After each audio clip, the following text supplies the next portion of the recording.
And welcome into the Friday edition, Robby and Rexrode, 102.5, 106.3 The Game, brought to you by First Horizon, Big Bank Muscle, Small Bank Hustle. Visit firsthorizon.com/get it all. Robby Stanley, Joe Rexrode, Ian Safar here with you, live from our Busy Bee Plumbing, Heating, and Air Conditioning Game Nashville studios.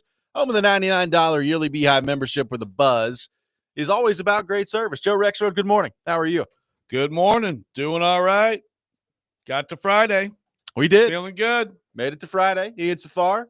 The weekend is almost upon us. How we doing? Doing great, thanks. Just had a nice, fun kindergarten celebration last night. So shout out to all the students and staff at Edmondson Elementary for a fun night. Yep. Very, very nice. It is that time of year. Graduations all around. Kindergarten graduation and concert. That sounds fun. Oh, yeah. A little musical. Enhancing the graduation for sure. Experience. It's good stuff. Yeah. Allison had her last day yesterday at the Mother's Day Out program for the year. A lot of stuff going on this time of year. Was there a graduation ceremony? No. She had, I believe, a pizza party and played with water balloons and a water table all day. Okay. So she had a good time. It's hard to beat that. Yeah. Yeah. I mean, that's a solid day. I'm 32 years old. I'd do that right now. It's all good stuff. We got Stilly back on the program today. Stilly off his vacation. He'll be back on his show later today, and he is joining us. Decided yesterday, Joe, that he would grace us with his presence this morning. Oh, did he have to think that over? Oh, I just texted about it. I say, "Hey, are you coming on the show tomorrow?" And he's like, "Yeah, put me on tomorrow. Put me on." I'll be on. Yeah. Okay. Oh, good. So 7:00. Stilly will be with us. I think I'm just gonna skip out on some Jared versus Joe's. You're fine this week. It'll be good. Actually, Stilly, next couple weeks I will not be doing it. So there you go. There you go. All right. Teron Davenport will be with us at 8:00. We'll get into all things Tennessee Titans with him as well. The playoffs still going in full force in the NBA and the NHL. And looking at what went down last night, it's amazing. I thought that Washington would give the Hurricanes a little bit more of a series than what they did. I thought that'd be a really good series. But it was not. Carolina wins 4-1, so a 5-game series win for the Hurricanes. They win the game last night 3-1, and that was quick work of the Washington Capitals. So, I mean, look, it was frankly, I watched some of it. It wasn't great hockey. There's a lot of, and this is kind of what the Hurricanes do. They just don't allow a lot. So you have to really be opportunistic when you're playing Carolina. Washington was not, and Carolina moves on in the Eastern Conference where they will await the winner of Toronto and Florida, which I think we now all expect to be Florida, but we'll see. I believe Game 6 in that series is coming up tonight, so the reigning Cup champions can punch their ticket to the Eastern Conference Final for what would be the third year in a row. But congratulations to the Carolina Hurricanes, who I feel like most people never discuss. Yeah, I agree. And the Capitals, after an incredible regular season, the incredible, obviously, season for Ovechkin. He has 1 goal in that series. And I think tonight is finally there's going to be significant change in Toronto. Yeah. After this latest flop. Right? Yeah. I mean, I'd love to see them totally flip the script tonight, but I'm not optimistic. I'm not optimistic either. But the thing is, if you win the night, you're coming back home for a Game 7. Sure. Which, frankly, could just set up to be. I was going to say that almost poetic. might make it worse because then you're going to lose that in double overtime. I know. So, just get over with tonight. I don't know that it's a great thing to be coming back home for a Game 7 if you're Toronto because of the way things typically go in that scenario. But you would be coming back home for a Game 7 at that point. But, I mean, the chatter is already out. I mean, there was stuff yesterday about Marner's probably played his last home game. We'll see what they decide to do after that. Matthews has been terrible this series, so all the same stuff up there in Toronto, people yelling all the time. Winnipeg stays alive last night. Not the same stuff. How about that? Hellebuck. How about him? Get him back at home. He's unbelievable. Yeah. Send him on the road. It's not been very good so far in the playoffs. Winnipeg 680 save percentage on the road. Wins 4-0 last night. The shutout win to keep themselves alive. So they'll have to go back to Dallas for a Game 6. So Edmonton has already punched their ticket to the conference final. Carolina has punched their ticket to the conference final. Joe, it's looking like, and we'll see how the results this weekend go, but it's looking like we're going to get Edmonton and Dallas in the West, and it's looking like Carolina and Florida in the East. So that is what the Final Four in the NHL is trending towards at the moment. Meanwhile, my coworker Mark Lazarus has already written the column. Team USA are you sure Hellebuck's your guy in goal? Or is Sweet Jake O?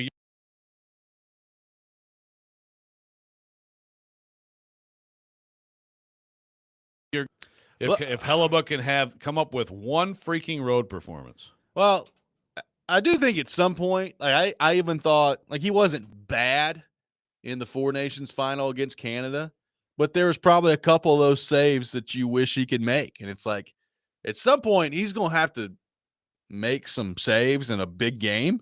Like the regular season, he's unbelievable. Like he's unquestionably the best goalie in the league in the regular season, but the last couple of years in the playoffs, it's been a little rough. That's not where the money's made. And a little rough for O'Connor Hellebuck. On the NBA, the Nuggets stay alive last night at home, which forces a Game 7 in that series between them and the Thunder. I've actually watched a significant amount of this series because my brother is all in on Oklahoma City and has been for a long time. So he's nervous, but going back home for a Game 7. But been a weird series, but a very fun series between Oklahoma City and Denver to this point in the NBA. Yeah. I mean, it's like I'm sitting here with, Kaharski the other day, him bitching about the NBA. Like a lot of people do, but it's like, all they do is shoot 3-pointers. And I'm like, Paul, like watch the Oklahoma City Denver series. I mean, yeah, there are a lot of threes in the NBA. It's a great series, great players, styles of play, a lot of different styles of play in the league. I love this series. And I'm fascinated because I feel like, at home, Oklahoma City, it's hard to doubt them, but Denver does have the Joker. Denver does have, and it's like, just don't let Russell Westbrook decide hey, I think I'm going to work on my jump shot right now. It's not like not good. Just dude, just go get rebounds, play D, nice simple passes, But I've loved this series, and I'm excited for it. And meanwhile, I mean, I still think like the Celtics without Jason Tatum could beat the Knicks. They probably won't. But boy, tell you what, Knicks, you better win this game. You better 6. win Game 6. You better win this Game 6 at home. Well, so it could be. Let's say the Thunder win in Game 7, which is not a guarantee, by the way. Like Jokic is unbelievable, so we'll see what happens. But let's say the Thunder win Game 7 at home. You could have, just darling franchises, Oklahoma City Thunder and Minnesota Timberwolves in the Western Conference Final. Well, they're not doing a very good job of fixing their playoffs after fixing their lottery. And then the Indiana Pacers and probably the Knicks in the Eastern Conference Final. Yeah, I mean, either way, it's like, Knicks or Celtics. So there you go. But yeah, Pacers, T-Wolves, and Thunder. Oh, boy. I like it because I like good basketball. But yeah, the front office there, they needed to spend less time fixing the lottery, more time fixing the playoffs. They're too worried about the play-in tournament. Like, how can we make the play-in tournament and the in-season tournament better? What can we do? God. Oh, boy. Officer Watson, what was the Nuggets? Yeah, this is one thing. What was the Nuggets jerseys last night? Yeah. I absolutely hate the uniform thing going on. I will bitch about that in the NBA. I'm about where to go you're full, awesome, man. Traditional, and your home whites, I would say they flip-flop that. Like hockey has done that before. They've had these stretches where it's like, now you wear your whatever. At least wear the actual uniforms in the playoffs. I mean, I understand you have like a random regular season game or whatever. You got stuff you want to sell, different jerseys. Fine. Everybody does that. In the playoffs, just wear your freaking jerseys. Yeah, I'm about to go like real old man yelling at Cloud here. Like they got way too many jerseys in the NBA. Way too many. And again, the regular season, whatever. If you want to wear, I'm a Heat fan. They wear these stupid Miami Vice jerseys every now and then, and they just whatever. You wear whatever you want. Is that like a Don Johnson like T-shirt? Kind of, yeah. It kind of is. I mean, it's kind of weird. Just look up Heat Vice jerseys. They've got like 7 of them. So like it's very weird. But like I saw, I guess I don't remember what game it was in this series, but like the Celtics were wearing like their black jerseys with the green font. And I was like, wear your home whites, and when you're on the road, wear the green. It's one of the most iconic jerseys in sports. Just wear it.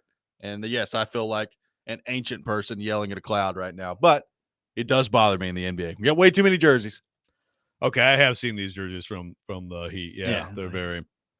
Yeah, it's like you're in South Beach, type thing. Yeah, cool, fine in the regular season. Yeah, exactly. Yeah, well, fine. You got more jerseys to sell. Great. No, especially if you have an iconic jersey, right? I mean, even in like college football, correct me if I'm wrong, I don't think Penn State has ever done anything. Have they? Has Penn State ever done I anything different? Don't think they have, and I don't think Alabama has either. Yeah, good for them.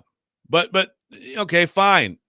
Even if you do one, but like I guarantee you, like in the playoff, college football playoff, like they're not going to wear some dumbass out of nowhere. Who is that team? I have no idea. Yeah, like as a Tennessee fan, I kind of like the smoky grays, and I kind of like the dark mode jerseys that they wear. Ugh. Having said that, Candy corn. if they would have shown up, let's say that they played like a playoff game in Neyland last year, if they'd have shown up wearing like smoky gray and that, I'm like, stop. What are you doing? Just go put your jersey back on and come back out. Yeah, I hate their alternate. Well, we know that you hate all things. You know that I alternate do. jerseys. Yes. I don't know. It says Penn State's alternate generations of greatness uniform. Oh, really? I haven't seen that one. I do not know about that. This was Is there a in picture? 2021. It doesn't look that much different. The helmet is a little bit different. Old school white helmet with the numbers on it, blue stripe down the Okay. middle. The numbers on. Okay. But the jersey looks pretty much the same. Blue, white numbers, Okay. white pants. Yeah, I don't remember. I don't those. know. Yeah, they're a little different. Okay. Interesting. Maybe it's just Alabama. Well, luckily, it looks like they did it once and they got rid of it. Doesn't but look like good. it happened very often. I think they look like the 17, Baltimore 21, Colts. yeah. Look like the something Baltimore Colts. I do think there are some teams though that just shouldn't ever wear those. Like USC. USC, just leave your jersey alone. You got a Exactly. pretty darn good jersey. Just leave it alone. Oh. Alabama probably not gonna ever do that stuff. Like they just leave your jersey alone. They're cool. Agreed. Some people would make that argument for Tennessee. I'm cool with the smoky gray. I love the regular Tennessee uniforms, but like Vanderbilt, they do some different things. Yeah. I don't like all that they do, but I'm okay with the change. Obviously Oregon, they change all the time, and that's fine. That's their thing, Their though. thing. Yeah. So do that. But yeah, if you have a cool uniform, wear your cool uniform. 615-737-1025 is our phone number. We've done a lot of complaining so far on the program this Yes, we morning. have. Coming up next, speaking There's of more to college come. football, there's some weird stuff going on in the world of college football right now. We'll get into that coming up next. Robby and Rexrode, 102.5, 106.3, The Game.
Welcome back in, Robby and Rexrode, 102.5-106.3 The Game. Taking your thoughts on our phone and text lines driven by WilsonCountyHyundai.com, 615-737-1025.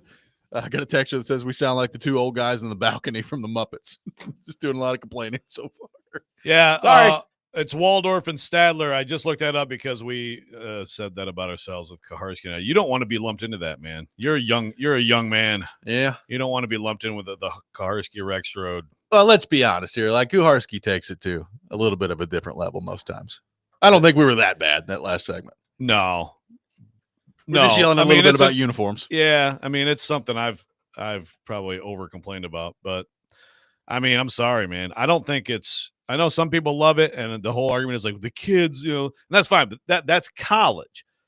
I just like in the pros, like the only reasoning is just to sell merch, and it's like out of hand, right? Oh, there's my thing. If you're the NBA and you want to have like 4 jerseys, cool.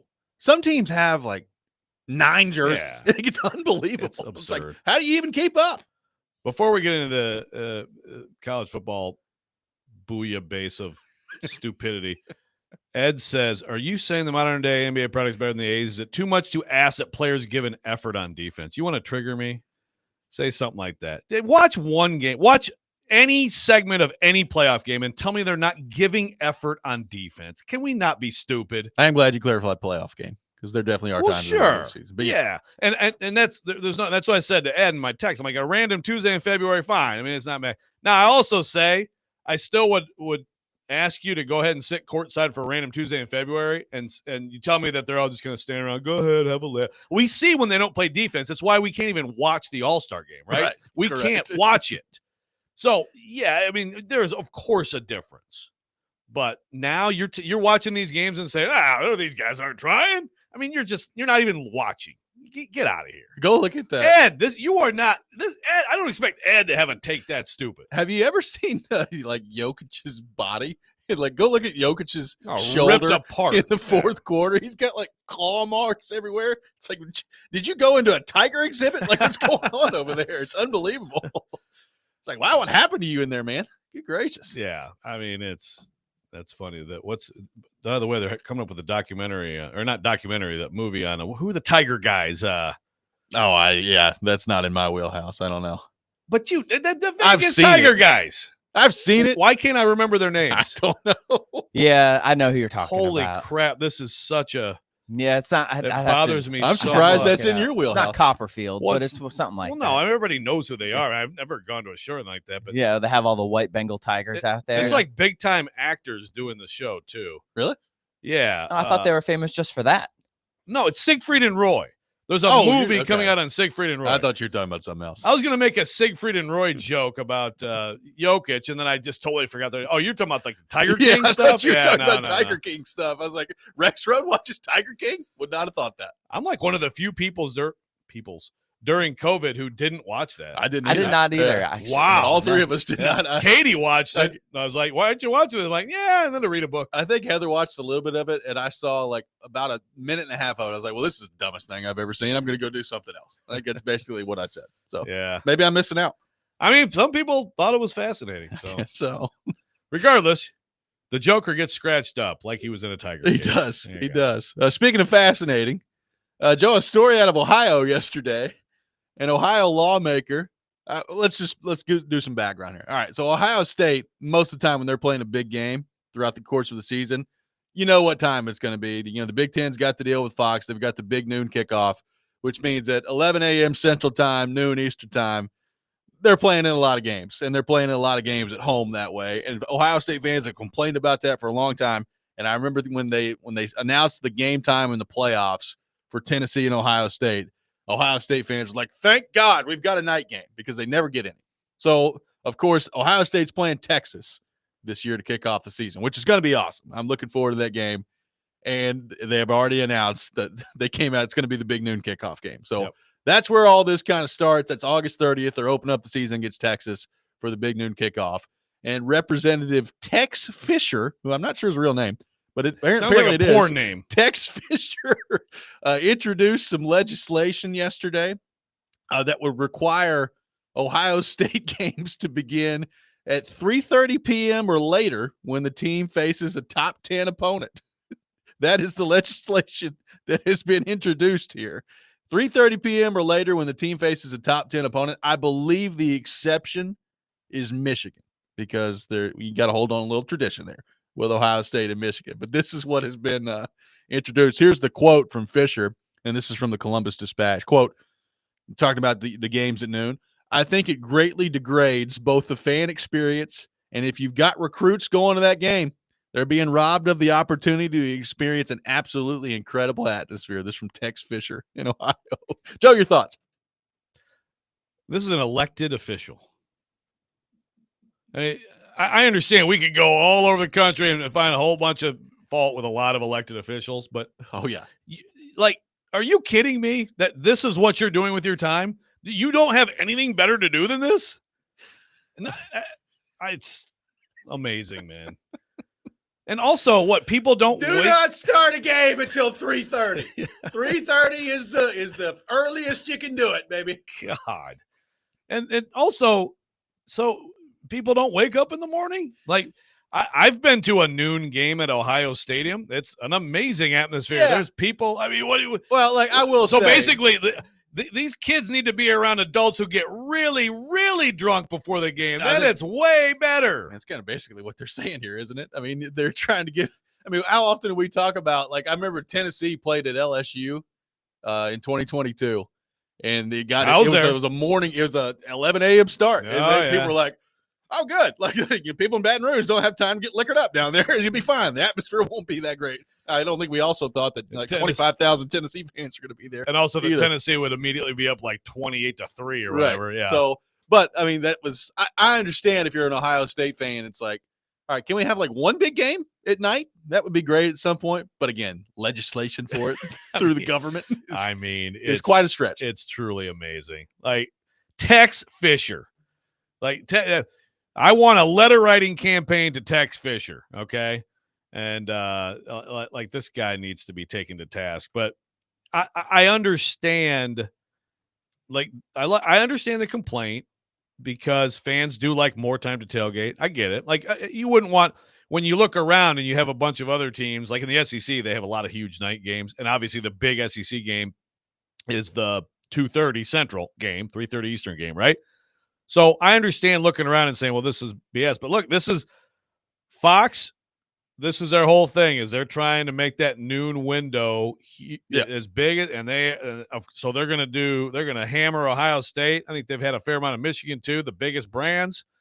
And that's just what it is. I mean, TV running the world. This is far from the worst part of that. Okay. But this is part of it. It's just TV running the world.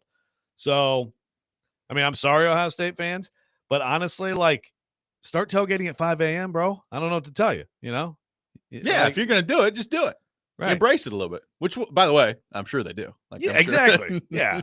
And I mean, you can't like the pageantry, the atmosphere, all that stuff. It's still great for a noon game, but that's separate from Tex Fisher, like all time. Like you have to be kidding me. Guys, I got a good idea. Watch this. I got a committee. We're working on some really important legislation because Ohio doesn't have any issues. Nick Saban. Aren't they eating pets there or something? Did I hear that? I don't know. Speaking of which, Nick Saban, we talked a couple weeks ago. It was a couple weeks ago or last week about the idea that he met with President Trump and that he would be kind of the co-chair of a commission on college sports, trying to figure out everything that's going on in the world of college football and college sports right now. Well, apparently Saban hopped on Feinbaum this week, and his quote was, quote, "First off, I don't know a lot about the commission. Secondly, I'm not sure we really need a commission. I think that a lot of people know exactly what the issues are in college football and exactly what we need to do to fix them. The key to the drill is getting people together so we can move it forward." You're heading the commission. The president is making you head the commission, Nick. What is happening? Didn't he meet with him? Yes. He told him they need a commission. And then you said, you're in charge of the commission. I don't know that we need a commission. Huh? It's actually perfect for college football. Saban, have any idea what's been going on the last week? Interesting. He also went on to say, and Saban does make sure to point this out all the time. Quote, I'm not opposed to players making money. I don't want anybody to think that. It's like, okay, Nick, you said it 3,000 times. But I just think the system that we're using, the way it's going right now, is not sustainable and probably not in the best interest of the student athletes across the board or the game itself, was the quote from Nick Saban. yeah, I mean, Nick Saban, in all seriousness, on Nick Saban, he is a very important person. And obviously, I mean, he's on this commission, whatever this means. Usually when I hear commission in college sports, I'm like, yeah, okay, great. Let's have a commission. Let's talk it over and, guff off for a little bit and pull our ties and then go to lunch. But Nick Saban's really important as a voice. He could be if they had a commissioner, which again is kind of overrated because there's still not much power in that. He'd be a great candidate. But like if he seriously thinks that we're going to get to the point where all the players just make the same money and they get a little bit of money and it's only real NIL, like you're not putting the toothpaste back in the tube. Yeah. This whole thing with this NIL Deloitte thing and the green lighting deals and everything, it's such an absolute waste of everybody's time. But it's college sports, so here we are. Here we are. Jared on the YouTube chat says Rexrode could have been a character on Tiger King. I don't know what that means. Oh, I saw the one dude had an amazing mullet. Well, there's somebody on there named Joe Exotic. So could you have challenged him for another Joe Exotic? I'm in the gym. I've still got a long way to go. But to me, if your name is Joe Exotic, you got to be a little bit ripped up, right? Got to be a little cut up. I mean, if memory serves me correctly, I don't think this guy is that right? Up. Is he the dude with the awesome hair though? I think so. Yeah. I'd love to have a mullet. Well, I think that's doable for you. I think you could pull that off. Yeah, I could do it. I can't. So, I mean, mine would be a skullet. You could do the skullet. I could. That'd be amazing. Let's get that going. That'd be a real good look here on the show. I think that would revolutionize our show if we went mullet skullet. 615-737-1025 is our phone number. Stilly will be with us at 7 o'clock. We'll get into all things Tennessee Titans with him. Indy Ben got really mad at me at the end of the show yesterday, and yet his franchise still doing some stupid stuff. We'll get into that coming up next. Robby and Rexrode, 102.5, 106.3 The Game.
Tune in today to 102.5 The Game for Vanderbilt baseball as the Commodores take on Kentucky. Pregame at 5:45, first pitch at 6 o'clock. Coverage also available on the Game Nashville app and at thegamenashville.com. Robby and Rexrode brought to you by First Horizon. Big bank muscle, small bank hustle. Visit firsthorizon.com/get-it-all. Taking your thoughts on our phone and text lines driven by WilsonCountyHyundai.com.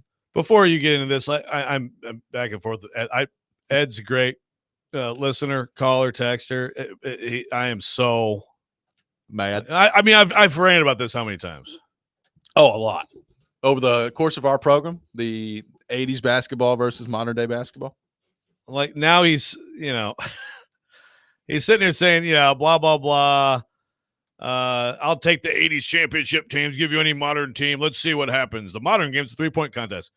Ed, at some point we need to sit down and watch a game from them, and I'll point at all the guys on the floor who would be laughed at if they tried to be in the NBA anymore. They can't shoot. I Those love guys it. Can't shoot. Well, they're also, it's just everything in all of life, in all of athletics gets bigger, stronger, faster. We go track now to then, football now to then. They destroy. But somehow we think in basketball, no, they're tough back then and they played deep. Ed. And then he's like, well, bigger, stronger, faster shouldn't be confused with skill. Do you understand the advances we've made in skill development in basketball from now to 1980-5? Are you kidding me? Well, people take that conversation and get mad about it because they think that we're saying that, like, oh, Michael Jordan couldn't play today. Michael Jordan would be great today. Sure. Michael Jordan would be great in this era. He would be be great in any era. I mean, there are players in every era that would be great. Larry Bird would be great in today's era. Sure. But I think the league as a whole is way more talented today than it's ever been. Right. And some people don't want to hear that. Like, again, I love my Detroit Pistons. Love them. I've said this before. I mean, I got to one time I covered the Big Ten tournament. I got to sit next to Rick Mahorn for a whole day. And my God, what a joy that was. Talk about the old days, but he's just hilarious. Love that guy. That guy would not play 1 second ever in the NBA today. There's no, like, why would he play? Mark Aguirre, loved that guy, the Detroit Pistons. He was a star. The dude would be like the 14th guy maybe on a team. It's absurd. You made the point. Like, I always talk about the Warriors because, of course, like Shaq. I saw Shaq and Draymond argue, but you sent me this. Yeah, Shaq would score 40 on the Warriors, and they'd lose by 15. I'm sorry. Like, that's just how it is. It's so easy to see.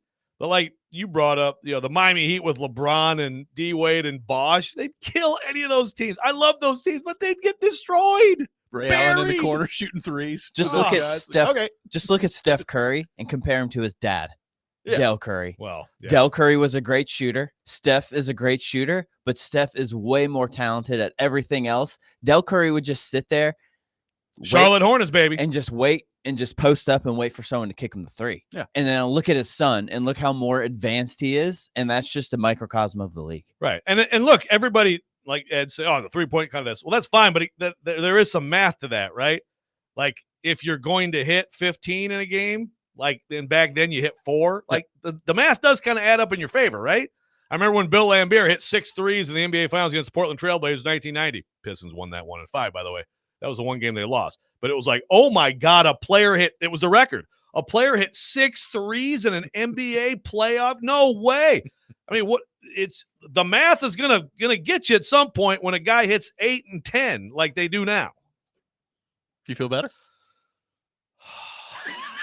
But it's amazing how widespread this is. And a lot of these people, maybe Ed's different. Maybe Ed thinks that, like, that doesn't apply to other things. But so many people are like, oh, of course, we would never compare swimming, track, any bigger, stronger, faster. But people think basketball is in a freaking time warp.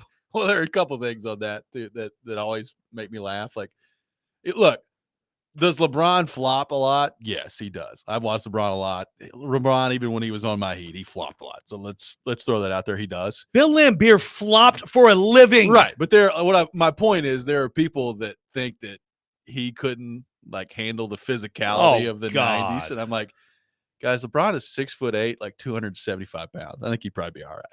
I think he'd probably be okay. Just like Jordan, like you said, Jordan would be great in this era, of course. Yeah. He transcends eras. LeBron would dunk on everyone's head. Are you kidding me? They used to tell me that, but this was like when he played for the Heat. So like prime athletic brawn. And I was like, yeah, okay, guys. I think he'd probably be okay. And the problem is too, sometimes it's some of the guys who actually played, the old heads. Yeah, It's like, guys, stop it. Well, we wouldn't let these guys just go do whatever they want. Okay. All right. Oh, they just hit a 25-footer in your face. Sorry. People weren't trying that back then. Ed says Ed thinks that Ian is 12 years old. He thinks that Ian is very young. Ian, are you 12? Ian? I am 42. Have some of that, Ed. We have a nice generational. We really do. We have like a 10-year apart between us. Joe's 68, Ian's 42, and I'm 32. I thought you were going to give us 27. Why not? Yeah, I was born in 83. Yeah. So I was right in that 90s NBA range. Right? That was my wheelhouse. You keep being wrong, Ed, on everything. I value Ed's opinion. I will say, though, it's a good example of someone who's smart who can be so dumb on something. It was a few years ago where I found out that Ian was like 10 years older than me. I was like, no way. Like, Ian's got great hair. Yeah. There's no way he's that much older than me. Good lettuce. Yeah. Yeah. For But now. that doesn't, He said for now. For now, I've gotten pretty good. Yeah, starting for to get a now. little thin. Yeah. I got a real nice bald spot going on the top here. Yeah, good. Tell me more about Yeah, that. I know. I'm sorry. The Colts had to. Did you see their little schedule release video? So they, all these NFL teams are doing these schedule release videos now, and really, I guess you could blame the Titans for this because the Titans had the best one a few years ago, and now I guess everybody feels like they've got to try to top what the Titans did with their schedule release social media video. So the Colts put their schedule release video on Wednesday night, and number one, okay, so they got busted for exceeding their rights with Microsoft because they put in the Minecraft game in there, right? So the Minecraft was all the rage throughout the NFL. The Colts tried to do that, and apparently they had to delete it because of the Minecraft stuff. But in the middle of it, they had a dolphin, Miami Dolphin, wearing a number 10 jersey that was swimming along before the Coast Guard boat came blaring with a siren, and he got arrested in the video by the Colts. And they had to put that down. And obviously, the 10 Miami Dolphins jersey is Tyreek Hill. And this was the statement that the Colts put out there. Quote, "We removed our schedule release video because it exceeded our rights with Microsoft and included an insensitive clip involving Dolphins wide receiver Tyreek Hill. We sincerely apologize to Microsoft and Tyreek." This is what the team said to ESPN yesterday. Joe, your thoughts? Well, if Microsoft and Tyreek Hill, we apologize for our video.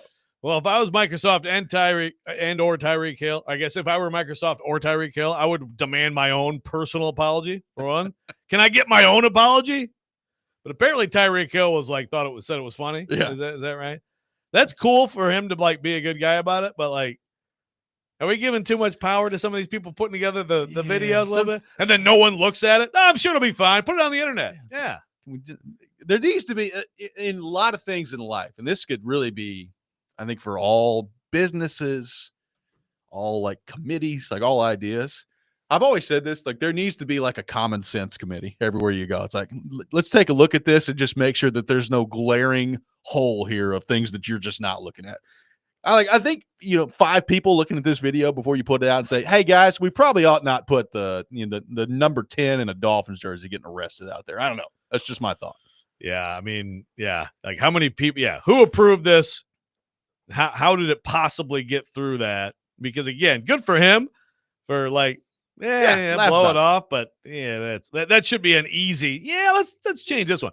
Again, as Joey from Bellevue points out, the Will Levis getting run over by a party bus and someone throwing. I mean, hey, there's some interesting stuff going on. With things going on out there. Yeah, I mean that's fine. It's a little bit weird. Sometimes we're trying a little too hard to be funny. Yeah, a little too hard to be funny. I love how the other teams there's like multiple Levis references around the league. It's like these teams like desperately want Levis to still continue be the quarterback. Yeah, please play him. Please make sure he's playing for you. I got like 8 Mayo jokes I haven't used yet. Come on, man. I mean, but I think this whole thing is worth it just for the statement that the Colts had to put out. We apologize to Microsoft and Tyreek Hill. Nice job, Colts. Included together. Microsoft and Tyreek Hill. Your thoughts, Indy Ben. 615-737-1025, our phone number. More of your thoughts to get to on the NFL front. We'll do that coming up next. Jared Stillman will be with us at 7 o'clock. All that ahead. Robby and Rexrode, 1025, 1063 The Game.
Welcome back in, Robby and Rexrode, 102.5-106.3 The Game. Taking your thoughts on our phone and text lines, driven by WilsonCountyHyundai.com. Jared Stillman will be with us here in about 10 minutes. We'll get into all things Tennessee Titans with him.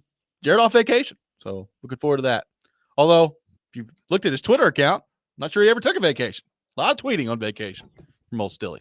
Maybe we need to intervene a little bit. Maybe. A little therapy session. This is like, hey, Jared, tell us your weaknesses. I work too hard. I care too much. I'm too invested. Yeah, I just care so much. Yeah, man, it's okay. The takes will be there for you. Your little take microwave will be there for you, ready when you get back. Sit down and get them heated up, baby. Jared on YouTube says Joe has almost as many rants on basketball as he does on Jared. Man, first of all, there is no comparison to the keep your name out of my mouth issues going the other way. It's not even close, right? I cannot get in the car on a random anytime, turn that show on and not hear us mentioned. I can't. It's not close. It's a lot. What was the claim he had? That 70% of our shows about him? 70%. Yeah. No, that's about right. Yeah. We'll see. I got one texter suggesting that you should watch the NHL playoffs instead of the NBA playoffs because the NBA playoffs are soft. Well, let me since you brought it up. So first of all, the first text is NBA so soft, unwatchable. And then I said, yeah, well, if you think it's soft, you don't watch it. And then he's like, go watch the NHL.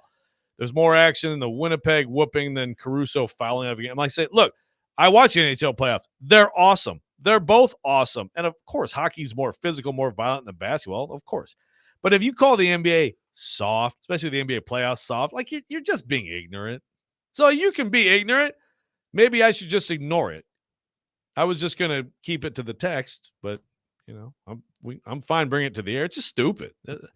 How much stupidity can we have in 1 hour about basketball? I just like getting you going a little bit. We're already halfway there, so why not just continue to dive in? Ed keeps just poking the bear here. Long fuse. Yeah. Yeah. Do you think the schedule release videos in the NFL have kind of served their purpose Fonzie? At this point? Have they gone Fonzie? Have we gone too far with these at this point? Like the Titans won again. I wrote it up last time. The Titans won a couple years ago, where they were just like interviewing people on Broadway, awesome. And like it was awesome. It was great. Yep. And it'll be hard to top that one. So of course everybody's tried to top that one since then. And like the Chargers have done some funny stuff, but frankly, the other day I did my best to avoid all of them. I was like, all right, I'm tired of these. I've watched. I knew it was gonna. Yeah, I knew that it was coming out on the NFL Network anyway, so I just didn't really see a whole lot of them. The Titans one that they came out with this year is all right, like it's fine. But have these run the course? I guess is what I'm asking. Yeah, if I can get the words out of my mouth. Yeah, no, it's okay. Ed's got you flustered too. I don't think it's going to stop, but I think we need some reform. We need some, and like it's not going to stop. They're going to keep doing this stuff. I mean, they're going to keep doing as much as they can do around the schedule release. And look, this is something that all these teams have social media apparatuses, right? And so this has become a big thing.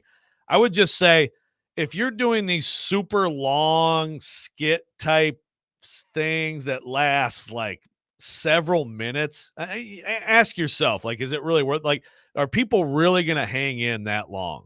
I have to think. I'd love to see the numbers on, like, and I know sometimes the numbers just has to do with the team, right? Fan base, like whatever, the Cowboys, which I didn't see theirs. I'm sure that's like more just because they have a huge fan base. But in general, like if your thing lasts like a minute or two as opposed to like 10 minutes, I bet you the minute or two one gets way more people who watch the whole thing. So that's one thing that I see. Yeah. It has gotten a little bit like repetitive. Like even the Titans tried to do that one over again. By the way, the Titans schedule release video from 2 years ago is probably the best thing the organization's done in the last like 3 years. It's pretty good. Like it's the top achievement of the organization since people are still talking about it since the 2022 probably season. since they're the number 1 seed. Yeah. Now I've got to get it mixed. Let me think here. So the win in Green Bay was pretty good. Yeah, the plane from Green Bay. Like since then, they've done nothing good. Right.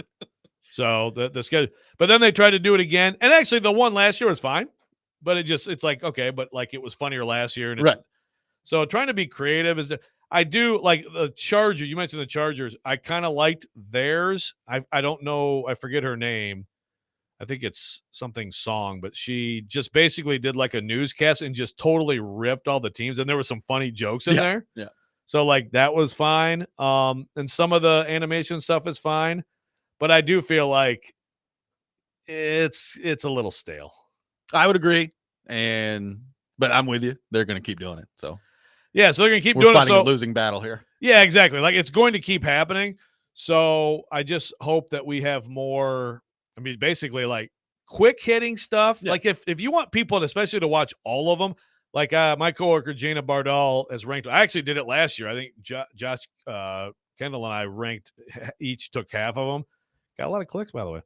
But Jana ranked them, so I'm going to go through her rankings and I watch more through that. We'll have them all gathered in one place. That's all. I mean, you're asking people to watch a lot. Invest some time. Yeah, you got to invest time in that. So think in terms of like 2 minutes. If you have about 2 minutes, make that about your limit. Maybe think about it like a pop song. Yeah. Okay, fine. Some of them go a little bit past 3 minutes. Yeah. Nothing past that. These long ass things that you do, it's just no. Jared Stillman will be with us coming up next. He is fresh off vacation. He's back. He's ready to talk some Titans. We'll get into that with Jared coming up next. Robby and Rexrode, 102.5, 106.3 The Game.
Hour number 2, Robby and Rexrode, 102.5, 106.3 The Game, brought to you by First Horizon. Big bank muscle, small bank hustle. Visit firsthorizon.com/get-it-all. Robby Stanley, Joe Rexrode, Ian Safar here with you.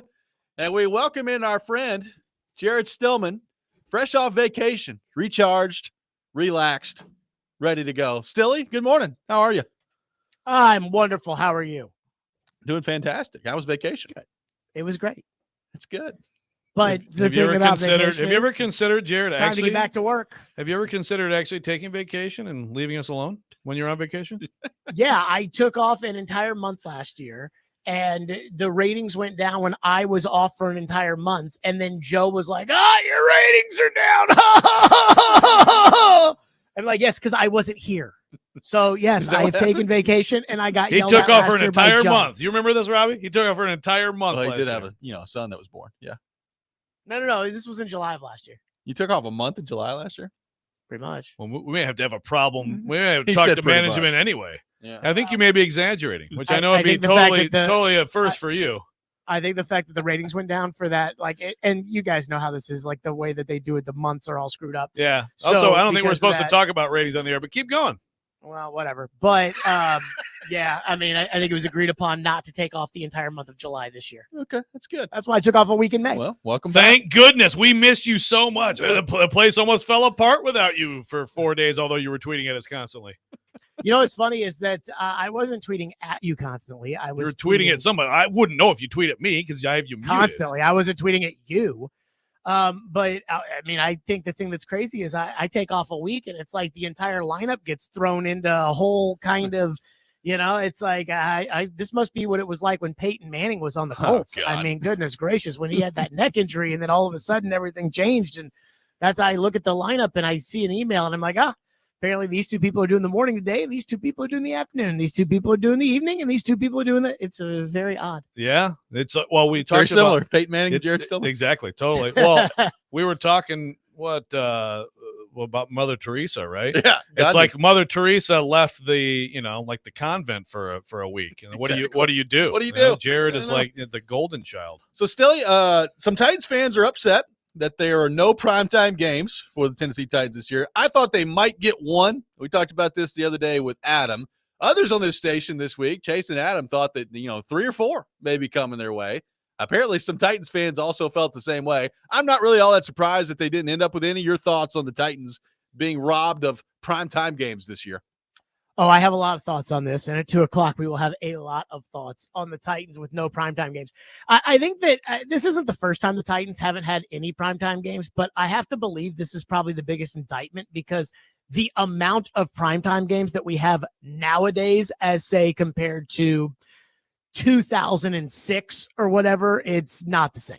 Between Thursday night football and Friday football and Thanksgiving football, the extra game on Thanksgiving football, Christmas football. We have so much extra football now that when you're not in primetime, that is a true sign that the league has zero value in you. And I saw what Mike North said, the guy that makes the schedule for the NFL, and he said, well, you can't draft your way into primetime. You have to play your way into primetime. And Titan fans are like, but the Giants have primetime games, and Joe Burrow and the Bengals got primetime games. And let me say this. The single most important thing to the NFL is its primetime schedule. That is the most important thing. And the NFL is probably the strongest, most popular singular entity in this country. And it is because of that primetime schedule. So if there's anything that the NFL truly, truly cares about is the golden goose of primetime football games. And the fact that the NFL has decided that you are not worth anybody getting to turn on the TV should tell you something. The NFL doesn't have an anti-Titans bias. It has an anti-bad ratings bias. The Titans have never been more irrelevant. And I think a lot of Titan fans think that Cam Ward moves the needle, but Cam Ward didn't even move the needle during his own draft. So, I mean, I hate to say it, but this is just a reflection of where you stand right now. And that doesn't mean that you have to be there forever. I mean, the one thing about primetime, and again, the NFL's smart, they care about primetime. You can play your way into it at the end of the season.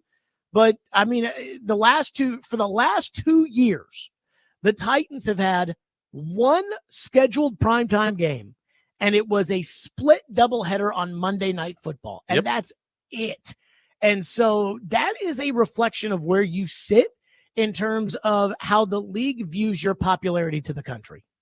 I don't necessarily disagree on the Titans. I will say when you talk about, the NFL only looking at attractive, I mean, Atlanta getting 5, and again, I don't know how it breaks down. It's national solo games. Miami getting 5, that doesn't necessarily, to me, as a general fan of the league, jibe with what you're saying about making sure they have teams on that are going to have people turn the TV on.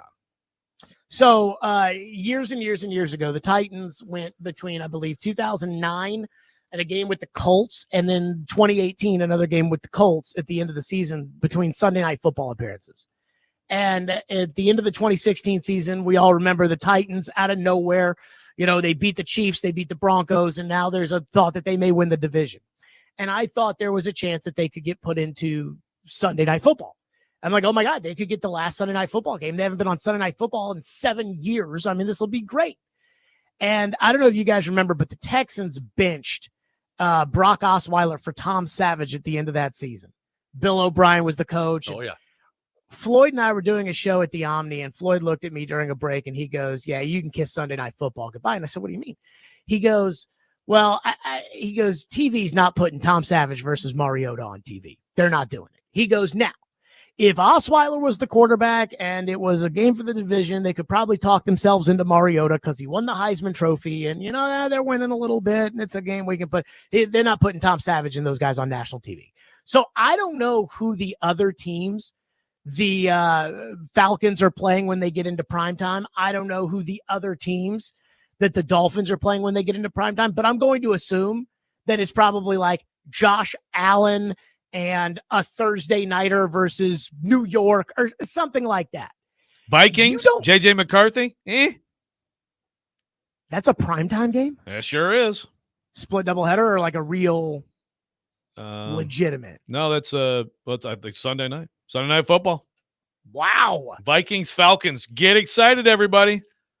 That must be the trade-off. Also, by the way, Dallas Cowboy bullet the first week of the year. How about Daniel Jones and the Colts? Now, granted, that's an overseas, but still, no, the Colts and the Falcons together.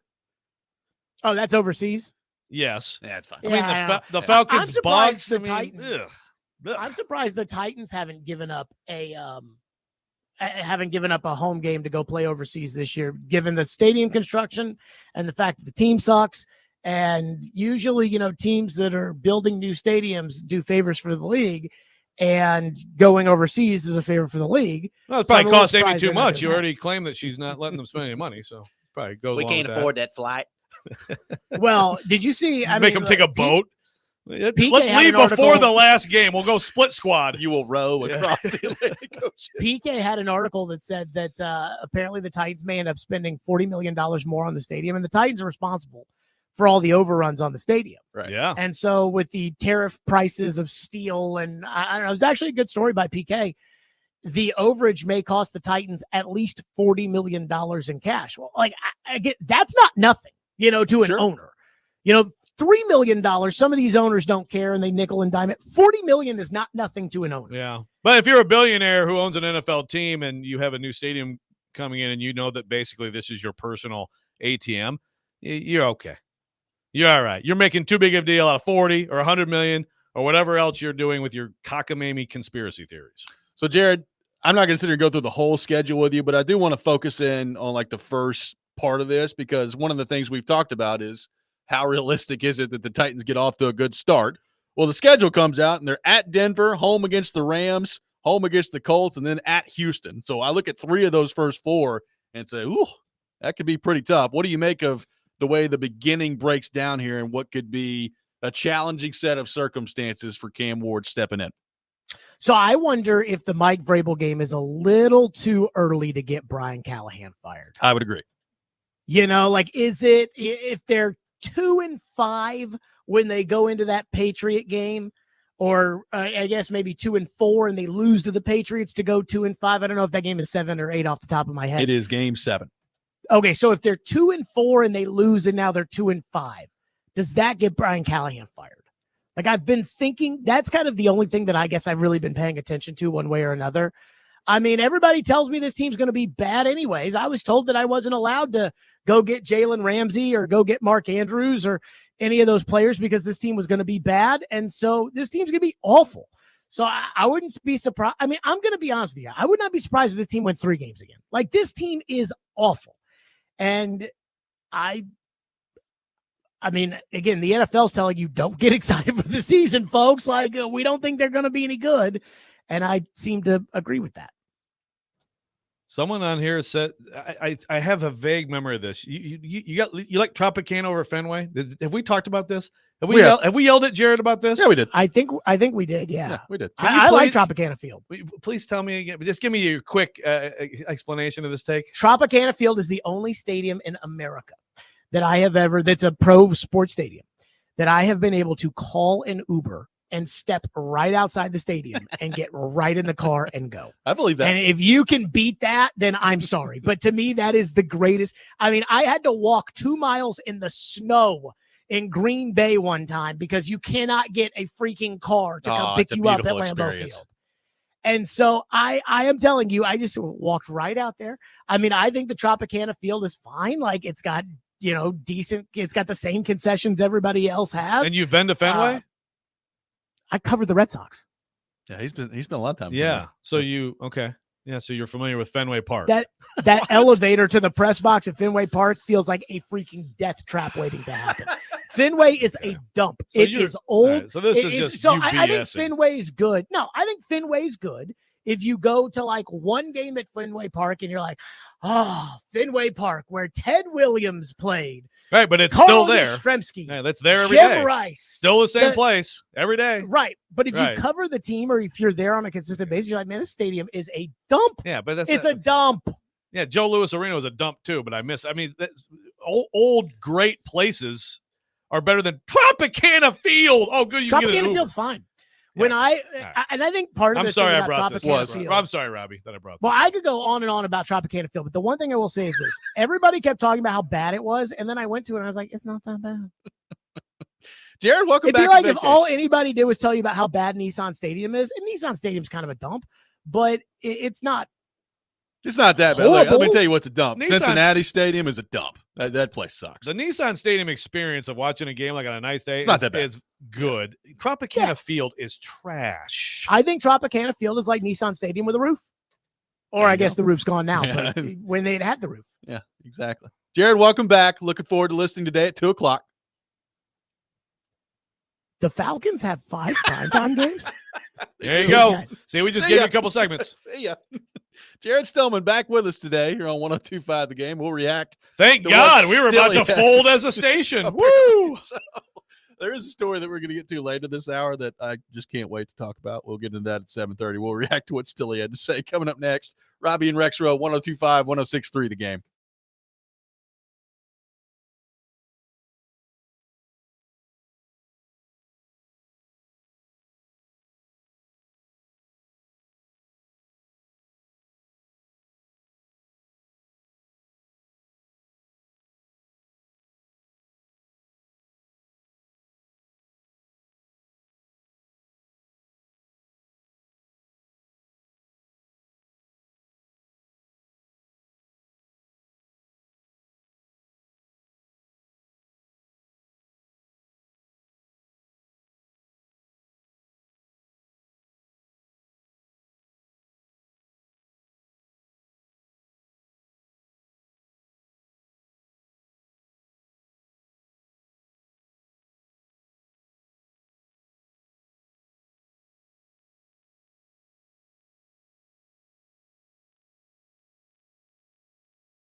Tune in to 94.9 The Fan tonight as the Nashville Sounds take on Memphis. Pregame at 6:50, first pitch at 7:05. Coverage also available on the Game Nashville app and at thegamenashville.com. Sounds baseball on 94.9 The Fan, presented by Twin Peaks and Family Leisure. Welcome back in, Robby and Rexrode.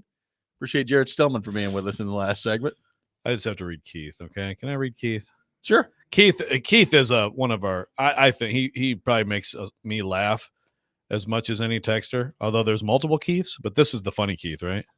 I mean, we think that all Keiths are funny. Yeah, I mean, the other Keith's fine. I'm just saying, I would love if all of you could do like Keith in wherever. Can we do that? Sure. Like Joanna and Donaldson, for example, one of my favorite texters. Keith says, I'd like to buy Jared for what he's worth and sell him for what he thinks he's worth. God, I mean, we almost crumbled as a station, as a city, as a society without Jared. Yeah, it must be what Peyton Manning was like with the Colts when he got his neck injury. It's like, you guys are all Curtis Painter, and I'm Peyton Manning. Good stuff. Peyton Manning. Oh, yes. Nice. Thank you, Bev. Appreciate that. Oh, good stuff. That was good stuff. Yeah. It is kind of Good to hear stunning from the Jared. Atlanta Falcons have 5 primetime games. Yeah, and again, like 2 of them, as I mentioned, are not good. They also have the Rams, so that's, like the Ram. They do have the Bills, to Jared's point. So you got the Bills are always going to be a draw. Then they have the Niners, and although the Niners may have jumped the shark too, but that's still an attractive team for a primetime game. It's just like, is Niners Falcons attractive? I would like to congratulate Titans fans, though, because look, you're never going to get universal thoughts on this one way or the other. Like, there's always going to be somebody that's upset, and I understand it. But for the most part, the reaction from Titans fans that I've seen, and that I think, frankly, that we've experienced, is for the lack of primetime games is like, yeah, okay, whatever, that's fine. Go win some games, and then you'll get some primetime games. Yeah, it's definitely, the reaction was way stronger in past years when they had good teams and they didn't get a ton, which is, again, that's, I think, reflective of market, fan base. So like, look, the Titans are all over a long period of time are going to have fewer opportunities relative to their success because of the fan side. Again, I would agree. I think, again, what I've said the whole time, you get the star quarterback, it changes all that. Like, nobody was watching the Cincinnati Bengals before Joe Burrow got there. Sure. You get the star quarterback. If Cam Ward is what they think he is, I mean, you're going to be complaining at some point about too many primetime games. Man, I wish we had some noon games around here so I could get on with my Sunday. Like, you'll have plenty of primetime games. Yeah. Like, Kansas City was not a media darling before, Mahomes got there. Exactly. Yeah, I mean, it's and they did have star power with Derrick Henry. He was always the guy who, whenever they had coming up Monday, Titans Bills, it'd be Derrick Henry and it'd be Josh Allen. There's still a difference between that and the star quarterback. It's a big difference. Like, I absolutely, living in Michigan, any chance I could watch the Titans in 2006, I wanted to, because I wanted to watch Vince Young. I was so excited about Vince Young in the NFL as a general football fan, as a fan of his at Texas. Really, even for me, like Mariota in 15, like, I knew they were bad, but like that first game and what he did, it was like any chance. And there weren't many chances unless, because I didn't have, NFL Sunday ticket at the time, you basically had to go to a sports bar. But same thing, like, I was interested in watching Mariota and the Titans as a general NFL fan. So if Cam Ward starts doing stuff, I mean, the Commanders, who gave a crap about watching them before? And this year, Exactly. I mean, you get the star quarterback, then those problems take care of itself. Let's head to our 102.5 The Game phone line, driven by WilsonCountyHyundai.com. Welcome in Larry to the program. Larry, good morning. Thank you for calling in. Hey, how y'all boys doing? Doing good, Larry. Good. Listen, I don't agree with Stillman on too much, but I heard the same stuff about Tropicana Field. I actually enjoyed it myself. Listen, the seats next to me were really nice. It was 68 degrees inside. Like Jared said, the Uber in and out of the stadium was perfect. I enjoy it. It's not for everyone. It's not like, I'm a huge Cubs fan. I love going to Wrigley and seeing the atmosphere there. But Tropicana is not as bad as everyone makes it out to be. Thank you, Larry. Appreciate the call.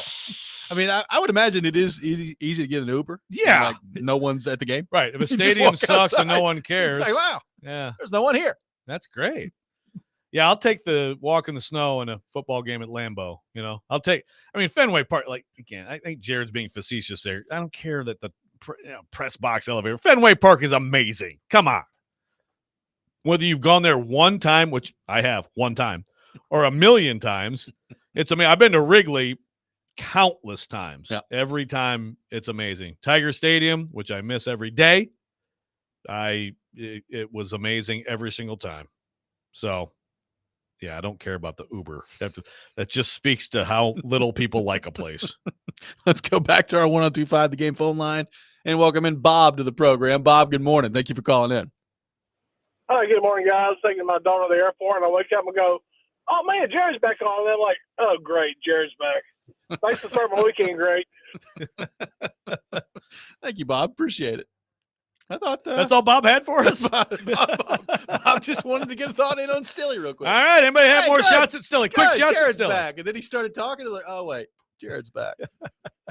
How about that? See, just like the NFL schedule release videos, right? Like make it quick and snappy. In and out.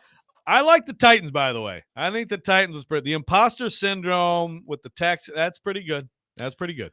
Joe, there is a story in the NFL that came out yesterday, which frankly is hilarious. Oh. It could not happen to a better place. We'll get into that coming up next. Robby and Rexrode, 1025, 1063 The Game.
Welcome back in. Robby and Rexrode, 102.5, 106.3 The Game. Brought to you by First Horizon, Big Bank Muscle, Small Bank Hustle. Visit firsthorizon.com/get it all. We got the Rob Rant coming up at 7:45. Teron Davenport will be with us at 8 o'clock. We'll get into all things Tennessee Titans with him. We are live from our Busy Bee Plumbing, Heating, and Air Conditioning Game Nashville studios. Home of the $99 yearly Beehive membership with a buzz is always about great service.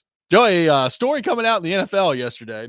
So I guess Seth Wickersham is coming out with this book called American Kings, a biography of the quarterback.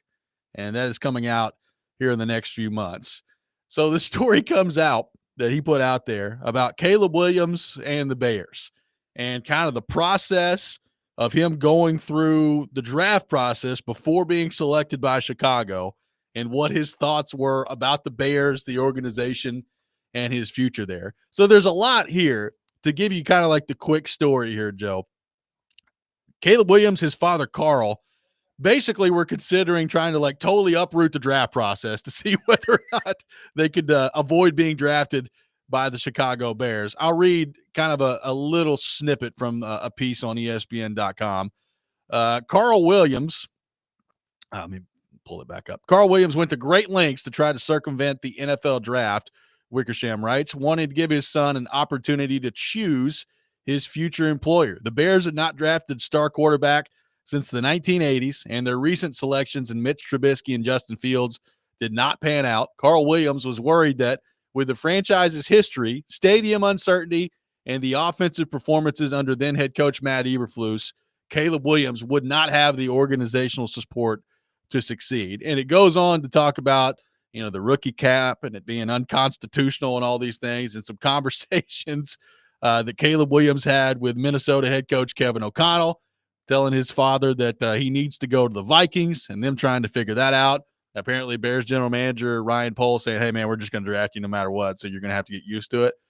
But apparently after all that, he tried like mad to not be drafted by the Bears, and then eventually got through a pre-draft facility visit to the Bears and said, I can do it. I'm going to go to the Bears. It's all good. But apparently Caleb Williams and his father, Carl, were trying like mad throughout most of the draft process to not end up with the Chicago Bears. And that is making the rounds in Chicago today. Ryan from Chicago, your thoughts. I hope he's listening, and I hope he really absorbed this. Well, then there was more. I don't remember where I read this. This is a common affliction that I have. But so apparently he was watching film. Yeah. And just like nobody gave him any direction on what to watch. Yeah, watch him film. Yeah. They're like, just watch film, and nobody was with him watching anything, just telling him what to watch. Just check out whatever you like about it. Interpret it your own way. It's like a good movie. Whatever you think is important. Whatever symbolism you find in the film. Like what? It's amazing. The interesting thing there too is the Vikings end up taking the kid JJ McCarthy, who grew up in the Chicago suburbs and loved the Bears his whole life. So now, so that you got that dynamic going. But Caleb did get everybody fired in year one, and he's got his guy now. These idiots out of here now, and Ben Johnson's in. Well, look, I mean, obviously, I think he's in a much better situation now with Ben Johnson coming in. Like, I think Ben Johnson is going to be a good head coach, and Matt Eberflus, I think, clearly was kind of a moron as a head coach, the way it worked out there. I mean, go back and watch that Thanksgiving game against the Lions, and you could see kind of what was going on as the Chicago Bears head coaching staff. But I will say, like, it's one thing to I was telling Ian this before the show. Like, it's one thing if you're Caleb Williams and his family to feel this way heading into the draft, right? Like, I am sure that if you gave people truth serum out there, you can find countless examples of people that say, good Lord, I really don't want to be drafted by this team. Like, he'll never say it. I remember when the NHL draft lottery hit, when McDavid was coming out and Edmonton won it, and you could just see the look on his face. It's like, God, I have to go live in Edmonton. I think he's grown to like it there and all that stuff, and that's fine. But, like, I'm sure, like, if you gave people throughout any sport you want to pick some truth serum, and there have been countless examples of players getting drafted to places and organizations that they do not want to get drafted to. Yes. It's one thing to think that. It's another thing to like just tell someone about that the way that they apparently have in this book process leading up to all this. Like Caleb Williams' dad is just like, yeah, let me tell you, we really did not want to go to Chicago. We tried like mad to avoid going to the Chicago Bears. It's going over really well in Chicago, by the way. Oh, yeah, absolutely. First of all, McDavid, I'm sure, ultimately, I mean, all he does in his free time is just look at the wall and practice mumbling, Yeah, right? a lot of personality Played on a that good guy. game last night. So he's probably end up fine in Edmonton. No, it's funny because I've been totally consumed at my other job writing this story about quarterback dads, and Carl Williams is one of the great examples. Like when they were, during the college process, he treated these meeting with teams like he interviewed them and said, "What are you going to do to make my son the number one pick in the 2024 draft?" Right. Which is like, oh my God, what a freaking nightmare for these coaches. But I'll give Carl. I don't necessarily disagree with like Carl's explanation, which is, and it's in this book, Quarterback Dads by Donovan Dooley, who was Joe Milton's coach. He's like, look, people go to medical school to become a doctor. People go to law school to become a lawyer. Well, we're trying to, we're trying to turn him into a great NFL quarterback. Yeah. So you tell me what you're going to do. This is what you're preparing for your job. Yeah, I'm like, I don't hate it. I mean, if you look, you think about it in that way, you have to be that level of player, which obviously he is. But yeah, this stuff is funny and it's so perfect. And they're not wrong on this either, by the way. I would have been freaked out by the Bears. Absolutely. It's a good deal for them that it works out the way it does with Ben Johnson, we think. But like I don't blame them for the hesitation. I mean, considering the awful QB history with that organization. I understand different front offices, all that stuff, but it's like we talk about with the Titans and some things. Sometimes it's like, okay, so from the very top, do you have some sort of issue there somehow? Well, at the end of the day, is this a huge deal? Probably not. Like, number one, as you mentioned, the staff that was there is gone. If they were still here, this would be. If they were still here, this would be a massive deal. Yeah. But the staff that was there is gone, and you've got Ben Johnson coming in. And look, Caleb Williams, I think pretty clearly now is all in on being the Bears quarterback. I will say, though, like I do think when your comments like this come out, you better be good, because if he's not, Bears fans are going to be like, well, screw this guy. He didn't want to be here anyway. Yeah. And now he's not good on top of it. There is there's pressure being the number one overall pick anyway. But when comments like this come out, he better have a good year this year, because if he doesn't, I guarantee you the conversation is going to be like, Bears fans are going to be, screw this guy. This guy didn't want to be here to begin with, and now he sucks out there. Right. This ratchets up the discontent booing if you struggle at all, because it's like, okay, well, you're that guy, then show us that you're that guy. Trevor says, didn't his dad comment, Chicago's where quarterbacks go to die? Yes. That's exactly what he said. Yes. He said, damn, don't you, I guess you don't believe your son's good enough to turn a franchise around, LOL. Well, he just believes that he should have been at a better place. Keith says, I can't wait to read about Daniel Fouts Sr. Man, does Fouts have a kid? Boy, Fouts have a kid playing quarterback? At this point, I think Fouts' kid is like my age. Krauts does he have a grandchild? Get back in there. Yeah, little Danny. Little Danny Fouts. How's he doing? Here's the other thing. All-time great. Again, if he comes out this year and plays great, and Ben Johnson looks like the super genius that they hope he is, then nobody's really going to care about this as they move forward. But the other part of this too, Joe, Matt Hasselbeck said this the other day with you and PK. We've had a lot of people talk about this. Is there are people that believed before the draft, and so far in the aftermath, granted 1 year, but so far I've still looked at it and say, well, Chicago's idiots anyway. They should have taken Jaden Daniels ahead of Caleb Williams. So again, it goes back to he better play well. Some people thought Drake May too. Right. He better play well because of the reasoning that I just mentioned a few minutes ago. If he doesn't, fan base is going to be like, well, this guy didn't want to be here to begin with. But there's also Jaden Daniels, who looks like he's going to be a pretty darn good quarterback. And it's going to be like, well, did the Bears just take the wrong guy? This guy didn't want to be here anyway. Yeah, Jaden Daniels, you could have just pivoted at that point. So there's a lot to it. Yeah. Look, I think for there were some people arguing, but it seemed like the league consensus was that Caleb Williams was the number one prospect. Right? I think most of the league consensus was most of the teams in the league. If you put all 32 teams in that spot, how many of them take someone other than him? I mean, granted, some of them, like I know, like the Bills are taking somebody different, but I'm saying, I guess anybody who doesn't have a great starting quarterback, right? Probably most of them take him, but it's gonna be fascinating to compare these guys. And yeah, look, I think Caleb Williams is a tremendous talent, and I think people I know who cover the Bears love him. They think he's great. He's been great with them and everything. I don't think I think he's gotten some crap that he hasn't deserved. His dad is a quarterback dad, but I think I'd take Jaden Daniels. Yeah. I mean, I think Jaden Daniels has this incredible ability to slow the game down, even as a rookie, that to me is like, that's just different. What are you laughing about? I'm just the Bears just have a nice way of getting in their own way all the Hey, time. I mean, you and I both hate the Bears, so I hope Ben Johnson sucks now. Yeah. But I know that Ben Johnson was really good as a play caller. He was. He was an excellent OC. So this might actually be like trouble for everybody. It might. I'm not betting that it will be, but there's a decent chance that they're actually going to be freaking good for a while. We'll see. Yeah, we'll see. Again, I hope I'm wrong, but like this is the best it's looked. Because like what I was excited about Justin Fields. Not excited, but I was like, God, they got Justin Fields. They're going to actually be good. And I was wrong. But I think we saw from Caleb Williams in 1 year more than we've seen from Justin Fields in his entire career. Agree? I would say yes. Yeah, I mean, Caleb Williams. Now, look, Caleb Williams wasn't great last year. He was okay. He was fine. Numbers were good. Yeah. Some of them were empty calories. Right. But he would have a few throws in every game where you'd be like, oh, okay, yeah, that's a pretty good throw. That's Yes. pretty darn. That's why he was taken where he was. And we'll see if with Ben Johnson in the fold they build on that, or if they're just going to be what they've been every year for the last 5 years, and that is the offseason champions. And then when the actual football comes around, there's not much there. I mean, I hope so. But Ben Johnson's big on schedule. Obviously, with Jared Goff, that's how you have to play. If he can get Caleb to play more on schedule, and then mix in some of that stuff, yeah, it can be pretty good. Well, the Rob Unfortunately- Rant coming up next. Teron Davenport will be with us at 8 o'clock. All that coming up. Robby and Rexrode, 102.5, 106.3 The Game.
Don't make me angry. Sometimes you have to tell someone to pound sand. You wouldn't like me when I'm angry. This is the Rob Rant. Now on Robby and Rexrode. Oh, Todd, I have to disagree with you, Todd. I take a look at a standard cup of hot Joe that compared to dynamic, hard-hitting, electric, cold beverage like an iced mocha frappuccino. Travis Hunter is who we've been hunting up. Atlanta has selected Brett Favre, quarterback, Southern Mississippi. Losing's really not in my vocabulary. I think that would revolutionize our show if we went mullet skullet. Todd.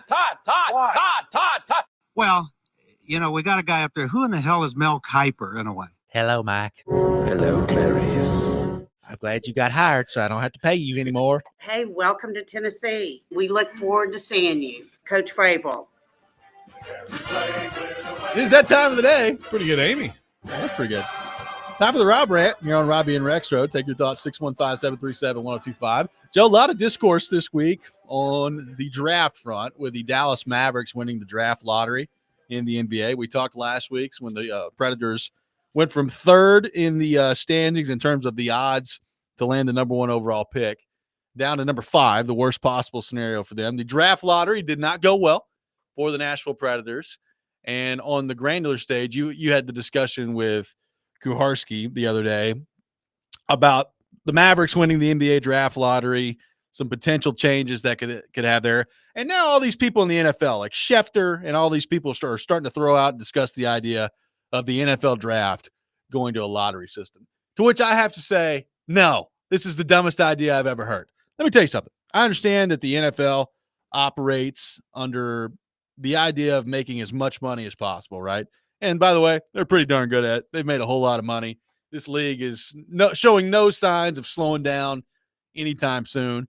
And on the surface, I get it. Like, you look at the idea of the NFL going to a draft lottery system, the television show that they could create out of that, and what would happen there. And I understand that it would be big. The ratings would be big. My thought on it is this. There's nothing wrong with the NFL draft the way it is right now. I don't think we've got some big tanking problem in the NFL. Does it happen every now and then?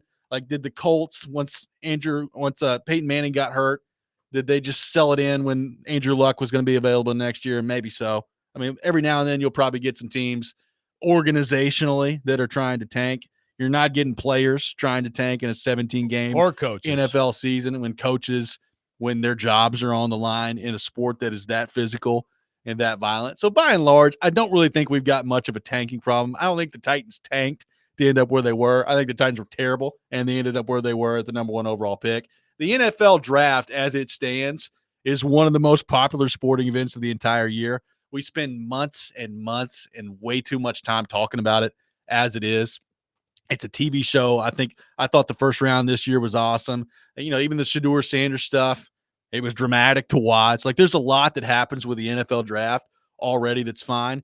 We don't need to tweak the NFL draft for a draft lottery just so we can have one more night of compelling television to see where the draft lottery spot ends up. Sometimes you can look at what money and say, woo, let's get a little bit more greedy. Just leave things the way they are. There's nothing wrong with the NFL draft the way it is right now. Couldn't agree more. Especially on the tanking. I mean, you know, obviously there's the stories that come out. Stephen Ross,